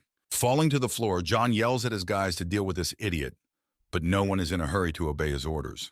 After a little hesitation, they understand that it is best to carry out the order of the headman so that they do not get into trouble later. Looking at the bunch of guys who are approaching him, the main character remembers the beatings of his father. It all started in elementary school. Growing up, he also cringed in fright every time his father raised his hand. In middle school, he only slightly began to lean sideways, calmly reacting to this, and in high school, he already took it for granted. Seeing that the fight can take a new turn, the teacher decides to leave his hiding place and disperse the guys. Worried, Jinsu immediately runs up to his classmate, helping him to his feet. The coach persuades him to go to the hospital, but this does not bother the main character at all now. In a hurry, he runs out of the hall while the teacher shouts after him to come to him later. After some time, he returns to the dormitory, never finding his girlfriend anywhere. He collapses on the bed, completely exhausted, while Jinsu continues to apologize for today. But Jun doesn't care anymore about what happened. He asks Jinsu to be by his side when Yoongi returns to school. Then the phone rings and the guy sees the girl's name on the main screen, immediately picking up the phone. She was informed that Jun had returned to the dormitory and decided to call him. Jun begins to calm her down and tell her everything that happened, but the girl interrupts him. It turns out that the injury turned out to be more serious than she thought. and now there is a high chance that she may go blind. Despite all the consolation from the guy, she continues to blame him for what happened to her. Openly expressing hatred for him, she declares that she will not return to this school and breaks up with him. She asks him to always protect those he cares about and fight back while a tear runs down her cheek. Yoongi says goodbye to June, seemingly forever, and cuts off the call while the stone-faced guy listens to everything she says to him. From then on, June stopped being a quiet guy and trained with a teacher while Jin-soo was still teased. Everyone in the class acted as if nothing had happened, as long as the main character continued to train hard. When his body reached its ideal state, the time to punish the offenders had come. June refuses to take the exam at school and informs one of her friends. In order to become successful like his father, he needs to be patient and accept violence. That's how he thought all his adult life. He even had a person ready to always be with him, but he lost her. Now June is sitting in the gym just like that day and sees a crowd of guys coming to him and hanging up. John wonders why he called them, because that fight is already in the past. Meanwhile, the teacher on the street guards the gym so that no more students go there. Jin-soo is also guarding the gym along with the teacher, only with a different entrance. John is firmly convinced that June will not defeat a crowd of guys alone. But June had been training hard for 6 months precisely to destroy them all. The guys do not believe his mood and only smirk venomously at all of June's words. A special aura emanates from him, but they are still not afraid of it or his words. And then John gives a voice, forcing all the guys to pounce on June in a crowd. Jin-soo hears everything that is going on inside the wall and begins to seriously worry about his friend. But the teacher calms him down because this guy has trained so much with him, so there is no way he will lose now. At the very beginning, as last time, June held the line for a few minutes. And then he hit one of the guys on the chin with all his strength so that he flew into a knockout. Everyone else looked at this picture with genuine shock, realizing that his skills had improved markedly. He continued to cut off the guys with single blows with the help of brass knuckles, which perfected his techniques. Just one look at him made me shiver, and his intentions were clear to everyone. Jin-soo opens the door of the gym to take a look and sees his friend deftly handling everyone. This picture delights him because he has wanted to teach these guys a lesson for bullying for so long. When the last ward is knocked out, John yells at them in a rage. But June is already catching up with him, and the killer's gaze goes all over his face.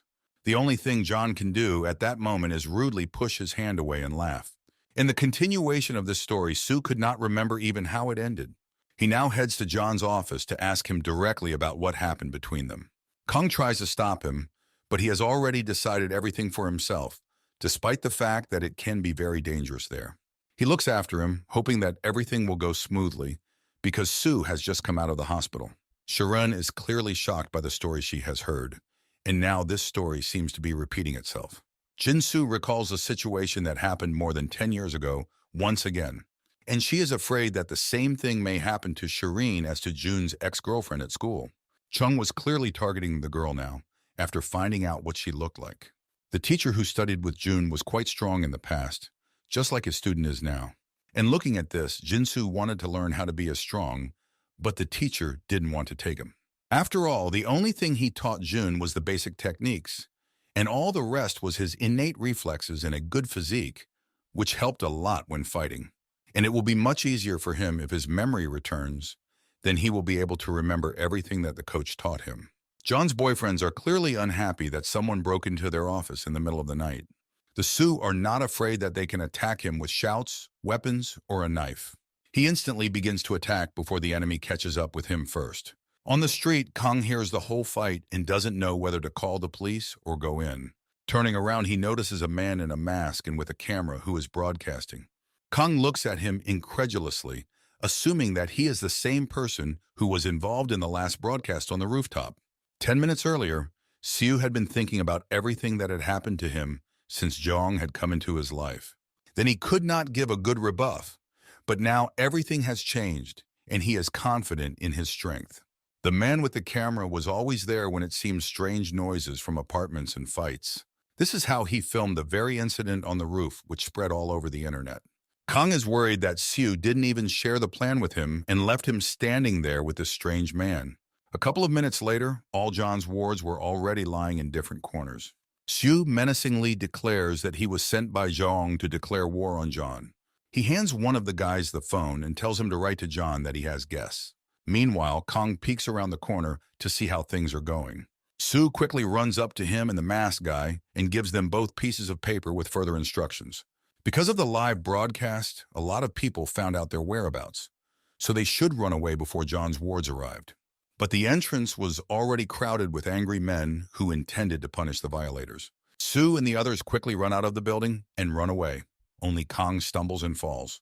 He yells at Sue to help him, but Sue simply runs away with the masked guy. Meanwhile, in John's car, the driver alerts him to a strange phone call. He learns about the declared war and tries to find out how this guy is connected to Young and Kim. Meanwhile, someone knocks on Kim's office while he is on the phone. John's wards burst into the office and run straight at Kim in a crowd. He knocks out everyone who has so far reached his office and calls the rest. There are too many opponents, and the only true solution is simply to escape. Bursting into his office just like that with fights and an ill-conceived plan is not exactly John's style. For some reason, Kim remembers the image of Sue, but considers it useless because he does not have enough connections to organize something like this. In the past, he clearly underestimated this neighbor downstairs, but now he understands that it is better to be careful with him. Jung sits in the apartment with his son while he is told all the latest news on the phone. A knock on the door makes him get up from the sofa and go check who has come. It turns out that they were just hooligans who threw stones at the door. On the other side of the phone, Kim loses his temper and yells at his boss because he can't come up with a good plan for this whole situation. Khan, who had stumbled and fallen earlier, was captured by John's henchmen and taken inside the building. They were ordered to capture all four, however, they were only able to capture one. Kong is trying to show as much as possible that he does not know those guys and just accidentally ended up here. The guys listen to him and cannot understand whether to believe his words or not. But then Kong offers to help them catch those escapees in exchange for the fact that they will allow him to mock them too. Meanwhile, the escapees are trying to break away from their pursuers in an alley. There were quite a lot of guys and they were armed, so it was necessary to act quickly. Sue quickly explains his plan to his companion and grabs the first brick he comes across on the road. He throws it directly at the head of one of the guys to slow down their pace and buy time. In the next second, he already has a broken trash can in his hands. Working in a team, they manage to knock out one of the pursuers and break away. They continue to run away because there are three more who will not let them leave so easily. Climbing the stairs, Sue turns around to take a second to look at the situation and throws another brick. Then everything ended quickly, and he skillfully beat the remaining two pursuers. They climbed onto the roof so that they would not be found for sure and turned on the broadcast from Kim's office. It turned out that John had arrived at his office, and it seemed that a fight among the leaders was planned. Sue watches with a smirk and calls a familiar number, calling the police. Kim tries to explain to the elder that there was a misunderstanding, but John does not want to listen to his excuses because Kim has always liked to play on two fronts. Taking advantage of Kim's wounded position, John forces him to bow down in front of him, grabbing his head. He can't wait to completely destroy the enemy, calling him garbage and a hindrance. Then guys burst into the office and report that someone called the police here. It turns out that all this time someone was broadcasting live and millions of people saw what was happening here. Seeing the camera through the blinds, John panicked a little, realizing who could have arranged this. He realized that even the guys he had sent to catch the Sioux and the rest had never done it. Meanwhile, watching from the roof, the guy with the camera is glad that the show finally begins. Several police cars have already arrived downstairs and the number of spectators is growing. John comes to Khan, who has been taken hostage, and orders him to tell him where the two idiots have gone. Unable to restrain his aggression, he still hits him in the face with all his strength. He decides to ask the others if they know where the others have gone. The option that they are wanted clearly does not suit John. He is angry that everything is not going according to plan. Kong holds out to the last, following the plan that Sue wrote for him on a piece of paper. Then a guy appears near the building, coming closer and closer to the entrance. Kim, who has been tied up in the car, hears the sounds of a fight and looks out the window. He sees Sue easily dispatch those big guys and is already entering the building. Inside, John still continues to beat up poor Khan, despite the fact that he does not know anything. The wards try to calm down their boss, but for this, he only beats them. Continuing to beat up Kong, John does not notice someone quietly approaching him from behind. It turns out to be Sue, who burns a hole in him with a murderous look. The guy stands up for his boss, protecting him from the Sue who bursts in. But then John suddenly realizes where he has already seen this face and why it is so familiar to him. The same June he hadn't seen since high school was standing right in front of him. John understands that he needs to figure out this situation himself and pushes away the person who stood in front of him. About 9 years have passed since that incident, but John still remembers it well. Screams from that school gym reverberated almost throughout the building. Then June cut John's long hair with his own hands with his own knife. The defeated crawled back and begged for mercy, although it seemed that June did not even think of feeling sorry for him. He grabs poor John by the shirt and raises a knife in order to finish everything right away. But one of the guys, waking up, runs up to the distraught June and tries to stop him. Then June did not seriously injure his enemy, but left a lifelong scar on his eye. On that day, John made sure that June's memories from that day disappeared forever.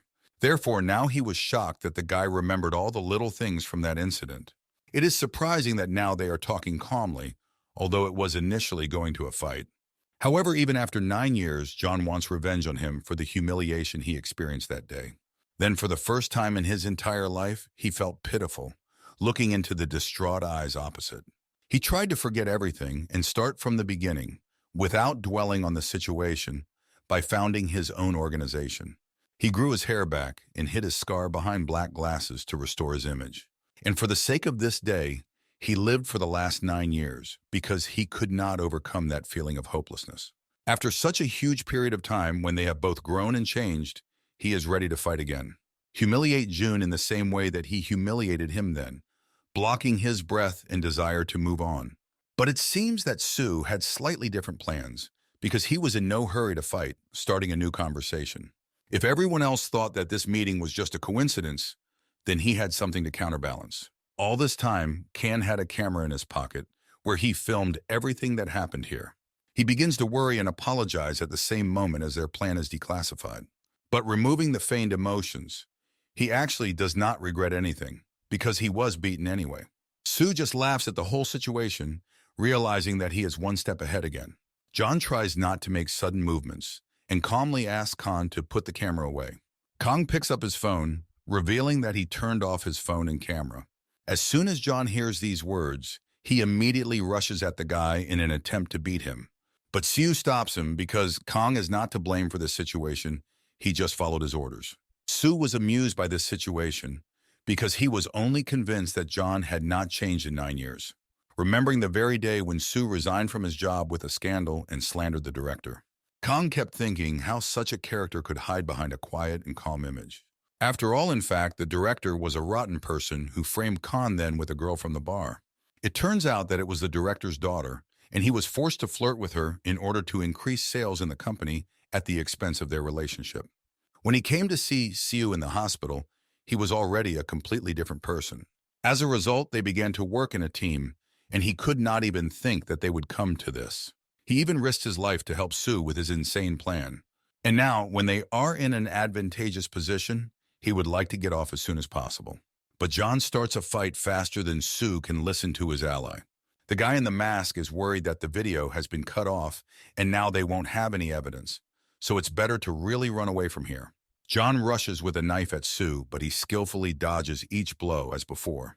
John is infuriated that Sue does not go on the offensive, but only defends himself and asks him to stop.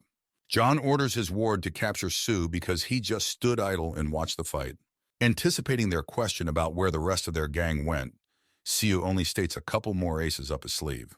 At this moment, the sounds of a siren are heard, and everyone in the building understands that the police have arrived. Siu smirks that John has fallen into his trap again, despite the fact that he even had connections with the police.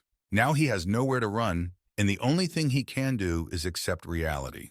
Wanting to at least finish what he started, he picks up a knife and confidently advances towards Sue. At the moment when John almost stabbed the enemy with a knife, police officers run inside. Men in gear quickly run through the open door, ordering them not to move. A picture of a distraught guy who runs with a knife at another unfolds before their eyes. Siu stumbles and falls at the police officer's feet, not forgetting to smile victoriously at John. The policeman shoots a stun gun at the guy to calm down his crazy actions. John falls at Sue's feet, while everyone else thinks with bated breath where the knife landed. But the knife broke on the hard tiles and did not damage a single part of Sue's body. John was taken away by police officers, and Sue and Kang were taken to safety and given warm blankets. One of the policemen noticed something strange on the floor above and called his friend. In Kim's office, everything was destroyed, and even the corpses of several people were lying. To Kang's surprise, the whole mayhem was not part of the Sue plan, and he has no idea who did it. Meanwhile, one of the policemen opens the door to the car in which John was. But it turns out that this is not an ordinary police officer, because John immediately recognizes the person he hates. Kim expresses her deepest disappointment in the guy for the last time, after which she says goodbye forever.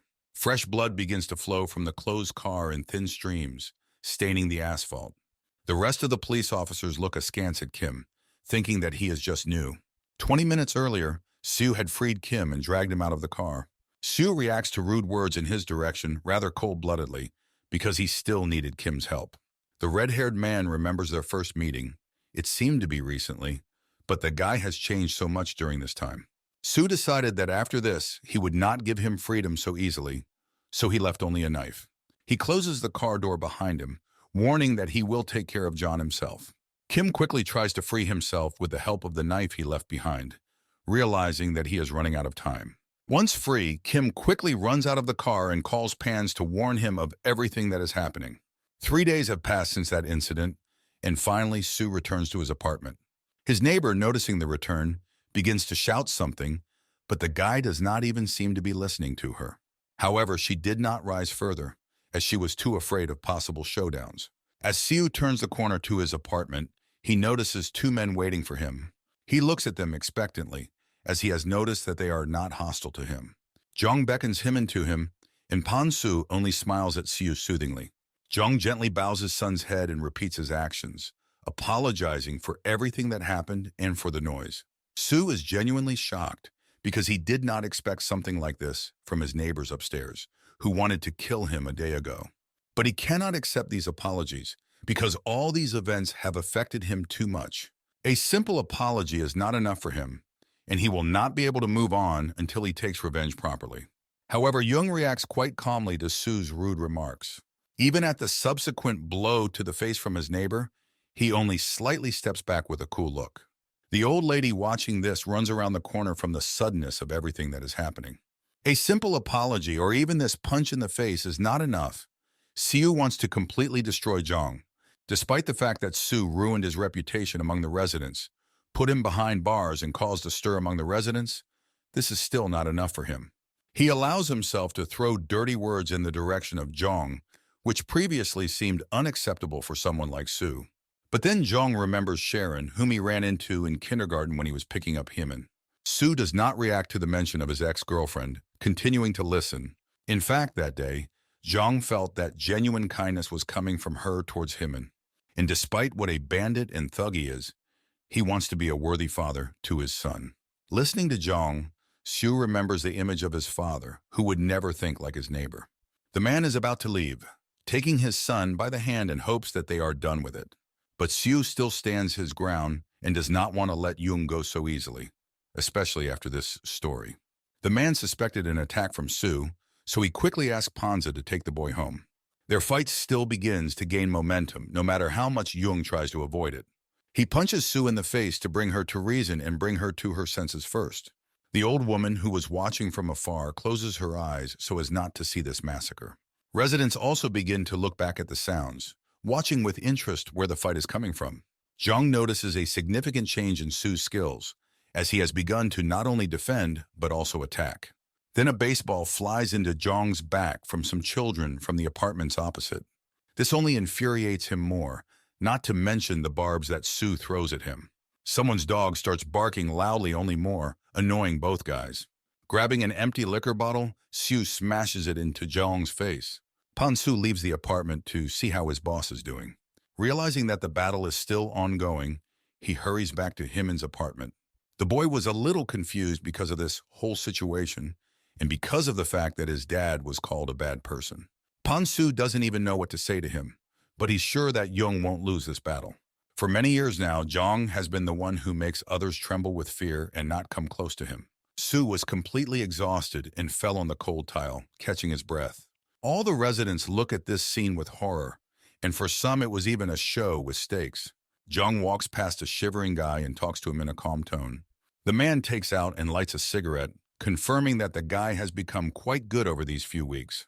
Sue's real goal has always been to put Jung in fear and watch his life roll into a pit, not to put him in prison. The man admits his victory and apologizes again. He has had enough of all this mess. He once again mentions Shireen in passing and asks her to deal with his feelings for her because she is a very good person. Without thinking twice, Sue himself did not want to continue, so raising his hand, he chases Jung away. The man moves further and further, finally threatening that he will kill him if Sue sets the police on him even once. When Jung returns to his apartment, a joyful Heeman runs to meet him and is happy to see his father back. But it seems that Pan-soo is not ready to put up with this situation so easily and wants to deal with his neighbor himself without interfering with the others. He goes out the door and Kim-in, not understanding anything, happily says goodbye to him. Upon arriving at the apartment, Siu notices that his door handle has been broken. There was a terrible mess in the apartment because he was not at home for about a week. Then suddenly, he heard a creak next to him and a female figure appeared in front of his face. Sue recognizes her as Sim, although she seems to have looked much worse since their last meeting. When Pan-soo reaches Sue's apartment, he sees that the door is open. As he enters it, he notices Sue lying on the floor with a knife impaling his stomach. It turned out that Sim had attacked him with a knife a few seconds earlier, and then fled. Now Sue is in the hospital. It has been a long time since he was wounded. Shireen came to see him in the hospital, even at the risk that Sue still didn't want to see her. The doctor warned her that such a wound was not life-threatening, so she left the packet with the detective's documents and began to leave. Sue stops her because he does not want to say goodbye so easily. They have not seen each other for so long. He learns that the girl was dating his former classmate the other day, and he told her about his past. Now she looks at all the events that happened to them a little differently. But she doesn't want to hear his apology now, as it will only upset her even more. Sharon begins the poster with joy that Sue is still alive and is now sitting in front of her. The guy is also happy that the situation has improved and now they can both breathe easy. Later, a detective comes to see you and asks him about the situation in the apartment. The guy is surprised that they detained the criminal at the scene of the crime, but still came to him. But it seems that instead of the girl, they detained Panza, who in fact did not commit a crime. The detectives also talked to the upstairs neighbors and learned about their unstable relationship. Therefore, they assumed that it was the neighbor upstairs who sent Panza to deal with the Sioux, despite the fact that they ended everything peacefully. The detectives asked to tell them a little about John, but Sue does not want to remember this man now. But there was another interesting clue. It was a fire phone that left Sue fingerprints on it. And after checking the contacts on this phone, they found out that this item is related to some illegal case. Sue does not like this atmosphere of interrogation, especially when he has just woken up from his wound. Leaving his room, the detective throws his assumption that Sue is not actually the innocent victim that everyone sees him as. He may have personal motives and may benefit from the position of the victim. Shireen, who is listening to all this, intervenes in the conversation and asks to stop blaming the guy. She asks them to leave the room and give Siu a good rest after such shocks. The guy is glad that she was in the right place at the right time and helped him. It turned out that they started talking and began to discuss everything while the doctors were watching the couple. The next day, Sue's high school gym teacher comes to visit him. The guy happily beats his fist. They haven't seen each other for about 9 years, and now it's nice for him to remember the old days. Jin-soo also came to his room, who had changed quite well since their last meeting. Suddenly, the coach calms down and begins to look thoughtfully at the guy. In the next second, he makes a sharp swing at his face, but Sue deftly dodges. Shireen indignantly lashes out at the man, but he only smiles lightly, assuring that it was only a small check. Jin-soo told the teacher that he had established contact with Sue and decided to invite him to go and visit him. They are also pleased with Sue's words that those neighbors are finished and they will no longer mess with. Despite the fact that everyone is happy, the coach is a little disheartened due to the fact that there will be fewer fights in his life. In fact, Sue felt sorry for the child Jung, who in fact was not guilty of anything. He was amazed at how caring Jung was with his son, despite being such a disgusting person. He did not hesitate and always attacked other people with his fists, But when it came to his son, he became reserved.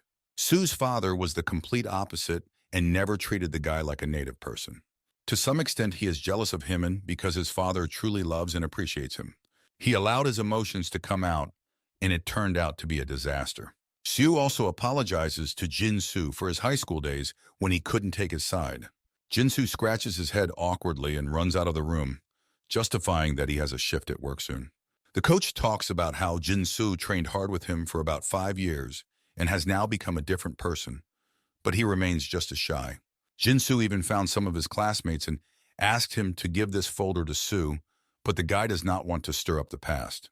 They talked a little more and the coach had to go, so he said goodbye and promised to visit again. Shireen praised the guy for being able to let go of all negative thoughts and continue living without going back to the past. But Sue still wants to know what happened to Sim because she looked very terrible. Sue offers to move out of this apartment in order to finally forget this whole situation, and Shireen supports him. A couple of days later, Sue is also visited by Yoon and Kang, who have been worried about him all this time. The coach also came that day, so there were enough guests in the ward. The guy enjoys the friendly atmosphere among his friends and smiles sincerely. However, a second later, the smile fades from his face when he hears Kang's voice. He begs him to return to work, because the old employee does not cope with her duties at all. The next 3 weeks pass quietly, both in his apartment and at work, to which he returned. As they climb the stairs with Shireen, they do not notice Kimin, who is running up the stairs. Seeing Shireen, he begins to happily run after her to the neighbor's apartment to say hello. But then he feels awkward from the situation in which he sees these two and stops. He begins to get angry at Shireen because she didn't notice him, and her attention is now on another person. A couple of days later, Sue was sitting on the couch in his apartment and texting with Shireen. But suddenly, terribly familiar loud noises fill his apartment, forcing him to tear himself away from the phone. He receives new messages on his phone, but he ignores them, trying to understand what is happening from above. He tried to play sports to distract himself from these sounds, but it didn't work. Sue is already thinking of going upstairs to ask him to be a little quieter.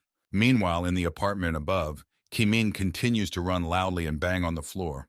Young's phone starts ringing, and he answers the conversation with his son. It was Kim, who was clearly not satisfied with the fact that Young did not follow their contract and did not send him the promised money. Jong begins to walk around the apartment, forgetting about his son, completely immersed in the conversation.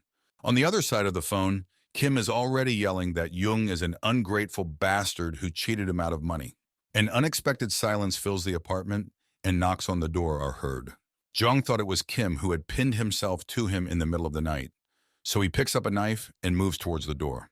But it turns out to be just the Sue who asked them to be quiet at such a late hour. Jong quickly hides the knife, not wanting to scare the guy because they parted ways on a kind of good note. Sue begins to rush the man with the move he promised, and then Young loses his temper. He pulls out a knife and points it at Sue, beginning to openly threaten his neighbor. The guy looks uncomprehendingly at the aggressive man and just listens to him. Jong abruptly closes the door, ending their conversation without deciding anything on the outcome. As Sue begins to walk away from the apartment, he hears Hymin screaming, realizing that his father has decided to teach him a lesson. Thinking, he stops in the stairwell, not noticing the woman behind him. A dog jumps out of her hands and suddenly runs up to the guy, biting his leg. Reflexively, he kicks the dog to drive him away, and the owner begins to resent him. Sue recognizes that bark that always appeared when the noise from Jong's apartment became unbearable. He sees a confused woman who ran over him a couple of seconds ago. She decides to apologize for her dog, admitting that she was disturbing other people. Sue suddenly remembers all the situations with people who am off, but in the end, they were the ones who apologized to him. These apologies had always seemed false to him, so they were of no value to him. The next day, Shireen notices new abrasions on the guy's face and looks at him with displeasure. Sue justifies himself by saying that his coach offered to train, so he got several wounds. The girl worries about him and asks him to always talk about problems so that they solve them together. Sue comforts her by hugging her waist from behind and promises that he will share everything with her. Then one of the employees passes by them who clearly did not want to see these tenderness. Evening comes and Sue hears these loud noises again, which begin to seriously hit his nervous system. This continued the next day, and even the next day there was the same loud noise. So on one of these nights, he decides to end it, although he promised not to get involved in this matter again. He goes up to the top floor and moves towards the apartment he has already known for a long time. He learned the code to the door when he broke it for the first time, so he easily enters the apartment. However, inside he meets only Kim-min, who runs around the apartment. That night, Young went to Kim to finally close their issue with the days. He did not bring the entire amount, but most of it, and apologizes for not being able to help them in any way at a difficult moment.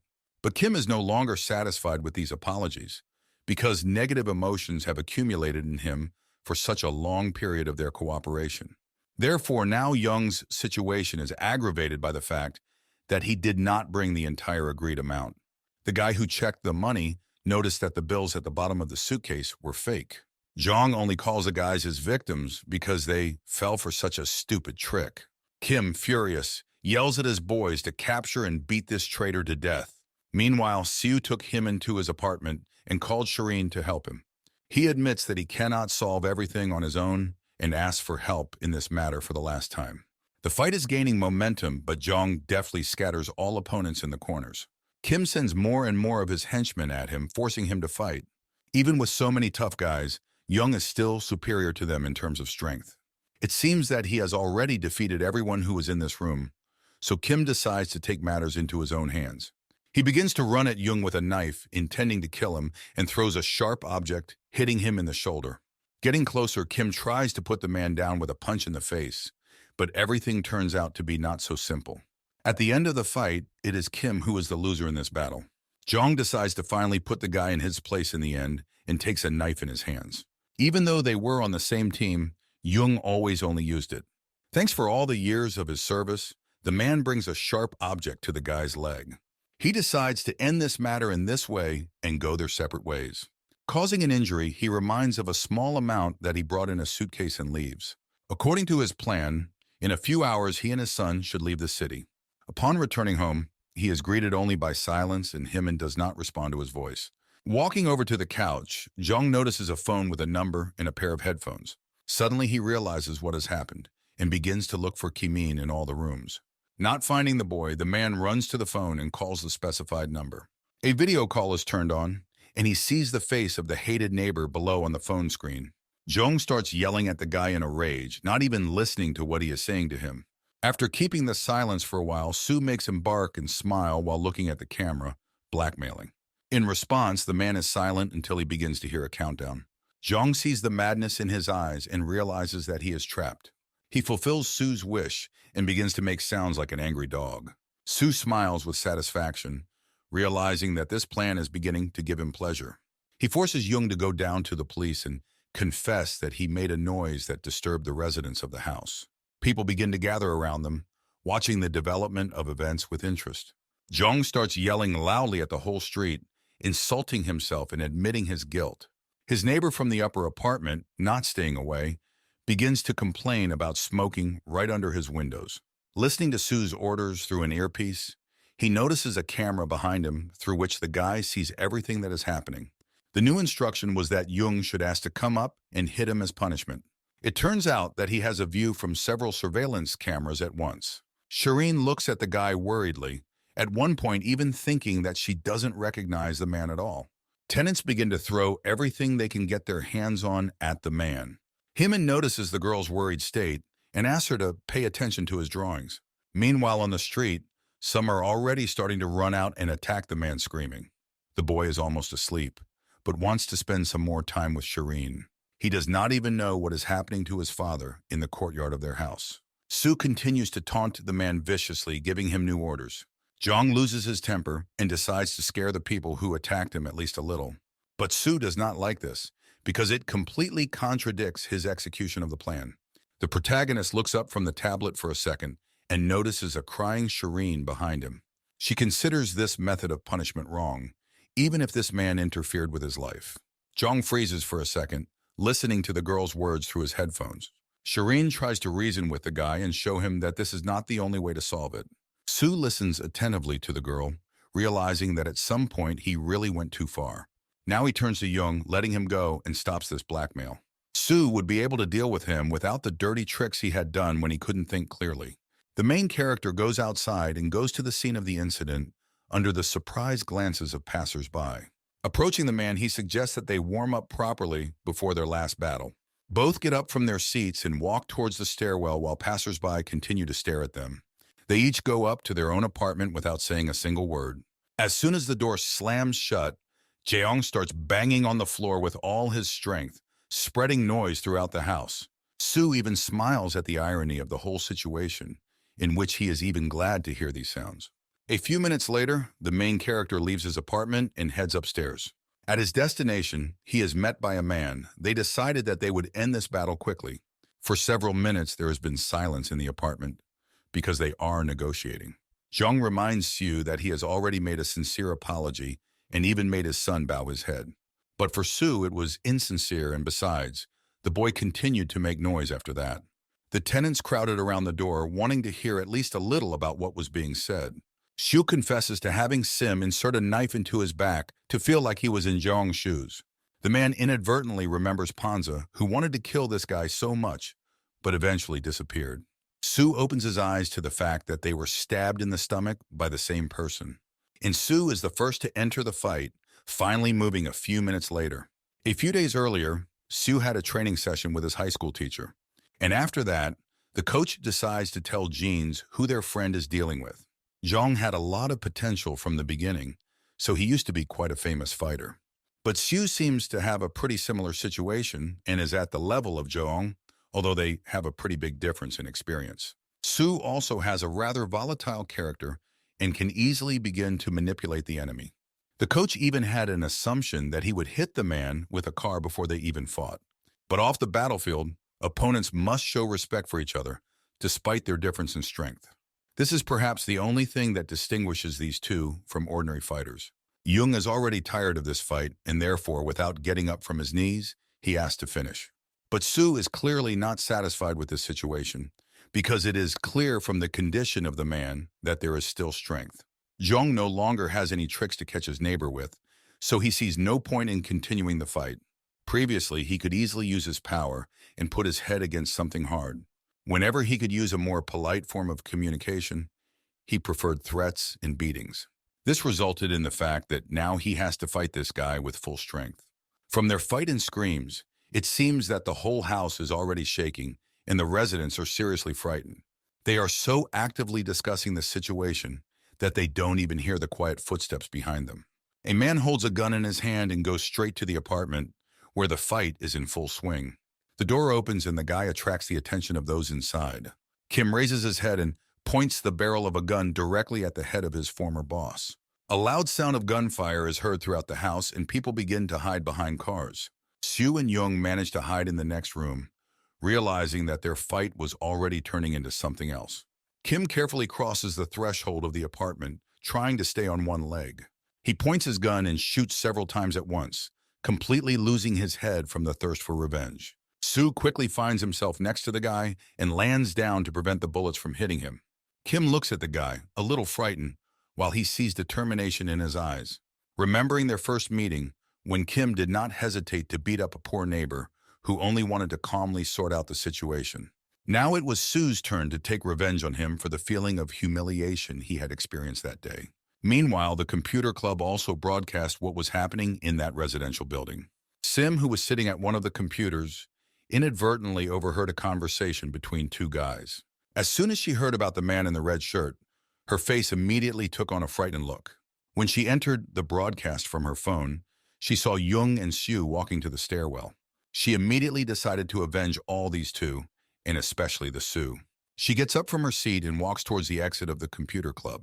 In Jung's apartment, a fight broke out between Kim and Siyu, where the latter knocked the gun out of his hands.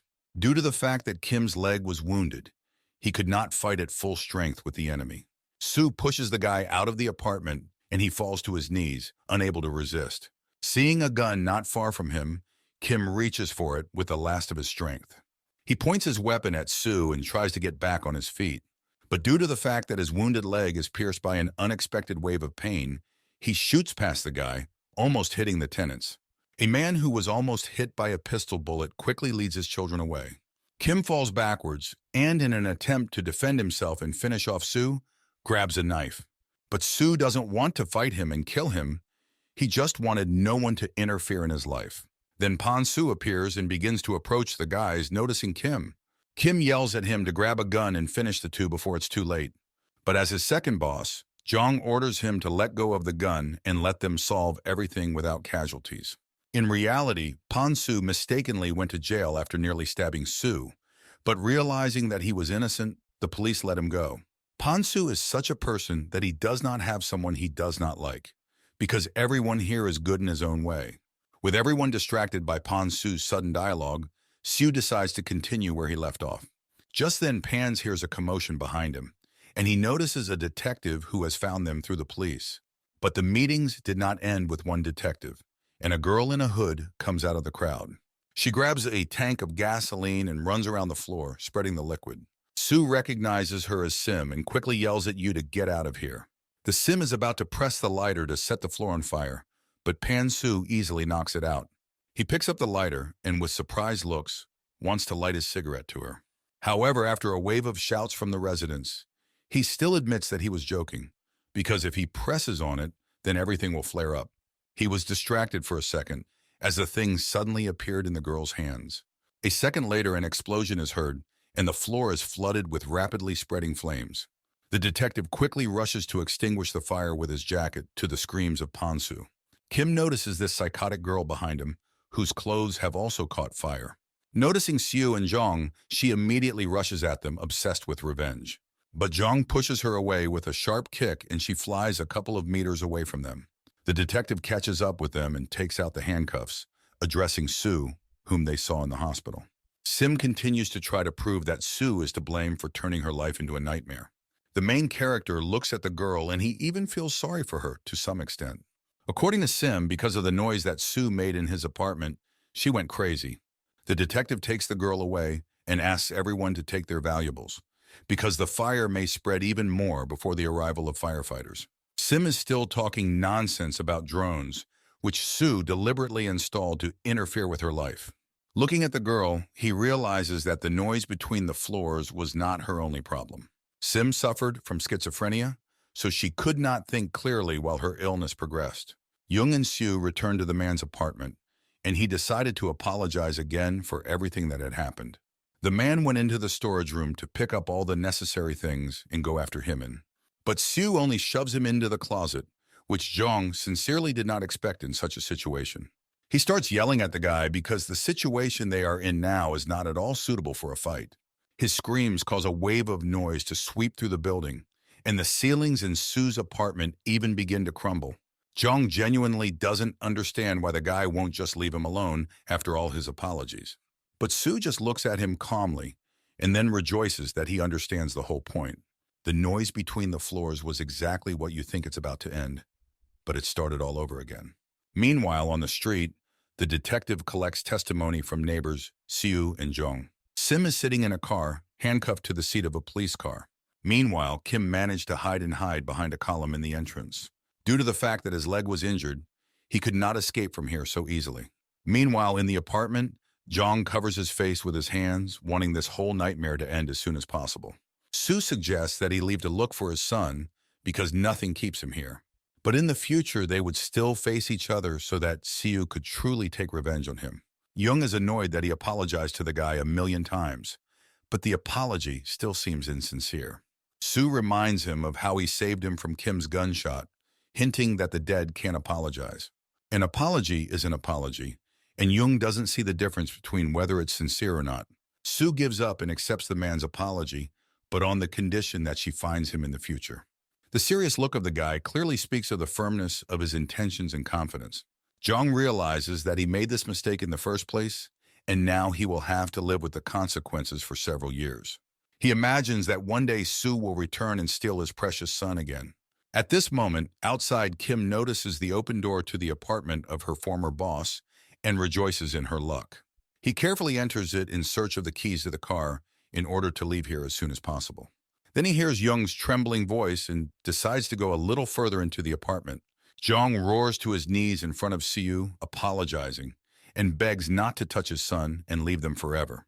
It is at this moment that Kim enters the apartment, watching this scene with her own eyes. Jong sits on the floor with his head down for another second, and then he hears the guy's voice. He smiles lightly and holds out his hand to help him up, glad that he has finally understood what a sincere apology is. A few minutes later, the man collected all the necessary things and was ready to go after his son. But then she notices that his car keys are missing and runs out into the stairwell. He watches his cars drive away from the yard and shouts Kim's name to the entire street. In fear, he grabs Sue by the collar as he is clearly heading towards him and to intercept him and the boyfriend's girlfriend. They quickly run out of the apartment while Sue dials Shireen's number in an attempt to warn her. In the courtyard, they meet a detective and ask him to go with him to get the car that Kim stole. Meanwhile, in the car, the guy is thinking about his further plan to capture the child in order to turn the situation in his favor. Shireen walks down the alley with him on her back and doesn't hear any calls from her boyfriend at all. Then she notices a car pulling up and thinks that it is Sue who has arrived, as he promised earlier. But Kim gets out of it and convinces the girl that he was instructed to take her and him back. Shireen looks at the guy in disbelief because this moment was not part of Sue's plan. She also notices his injured leg, so she begins to slightly avoid the guy. She asks to be allowed to make a call and dial Sue's number, where he asks her to be careful. But Kim gets ahead of him and forcefully throws the boy into the car, forcing Shireen to get inside. From the very beginning, the girl understood that Kim was only good to her in order to have benefits for himself. The guy is angry that his plan can go down the drain because of this girl. Kim wakes up from sudden screams and sees Charon being beaten by a guy he knows. He lunges at Kim and grabs his leg to stop the attack on the girl. At that moment, the detective's car drives up to them, and Kim freezes in an instant. Jong jumps out of the car, filled with rage the moment he sees his son next to this traitor. He quickly advances towards Kim, wanting to kill him for allowing himself to touch the boy. Kim quickly grabs the girl and puts a knife to her throat, starting to threaten. At this point, Sue asks everyone to calm down, because Shireen is not as weak a girl as they think. He had always wanted to keep her out of harm's way, but all she wanted was to be there for him and help him in everything. So he taught her a couple of tricks so she could defend herself in any situation. And unlike his ex-girlfriend, whom he could not protect, he will protect Shireen for the rest of his life. At that moment, she grabs Kim's wrists and squeezes painfully, leaning forward. Kim recalls their very first meeting, when he helped Shireen and saved her from a drunken principal. Now she has changed and therefore can protect herself from such assholes as him. Sue smiles, proud of his girlfriend, while the others watch in shock at the unfolding scene. Kim flies several meters away from this technique and imprints his back into the wall of a nearby building.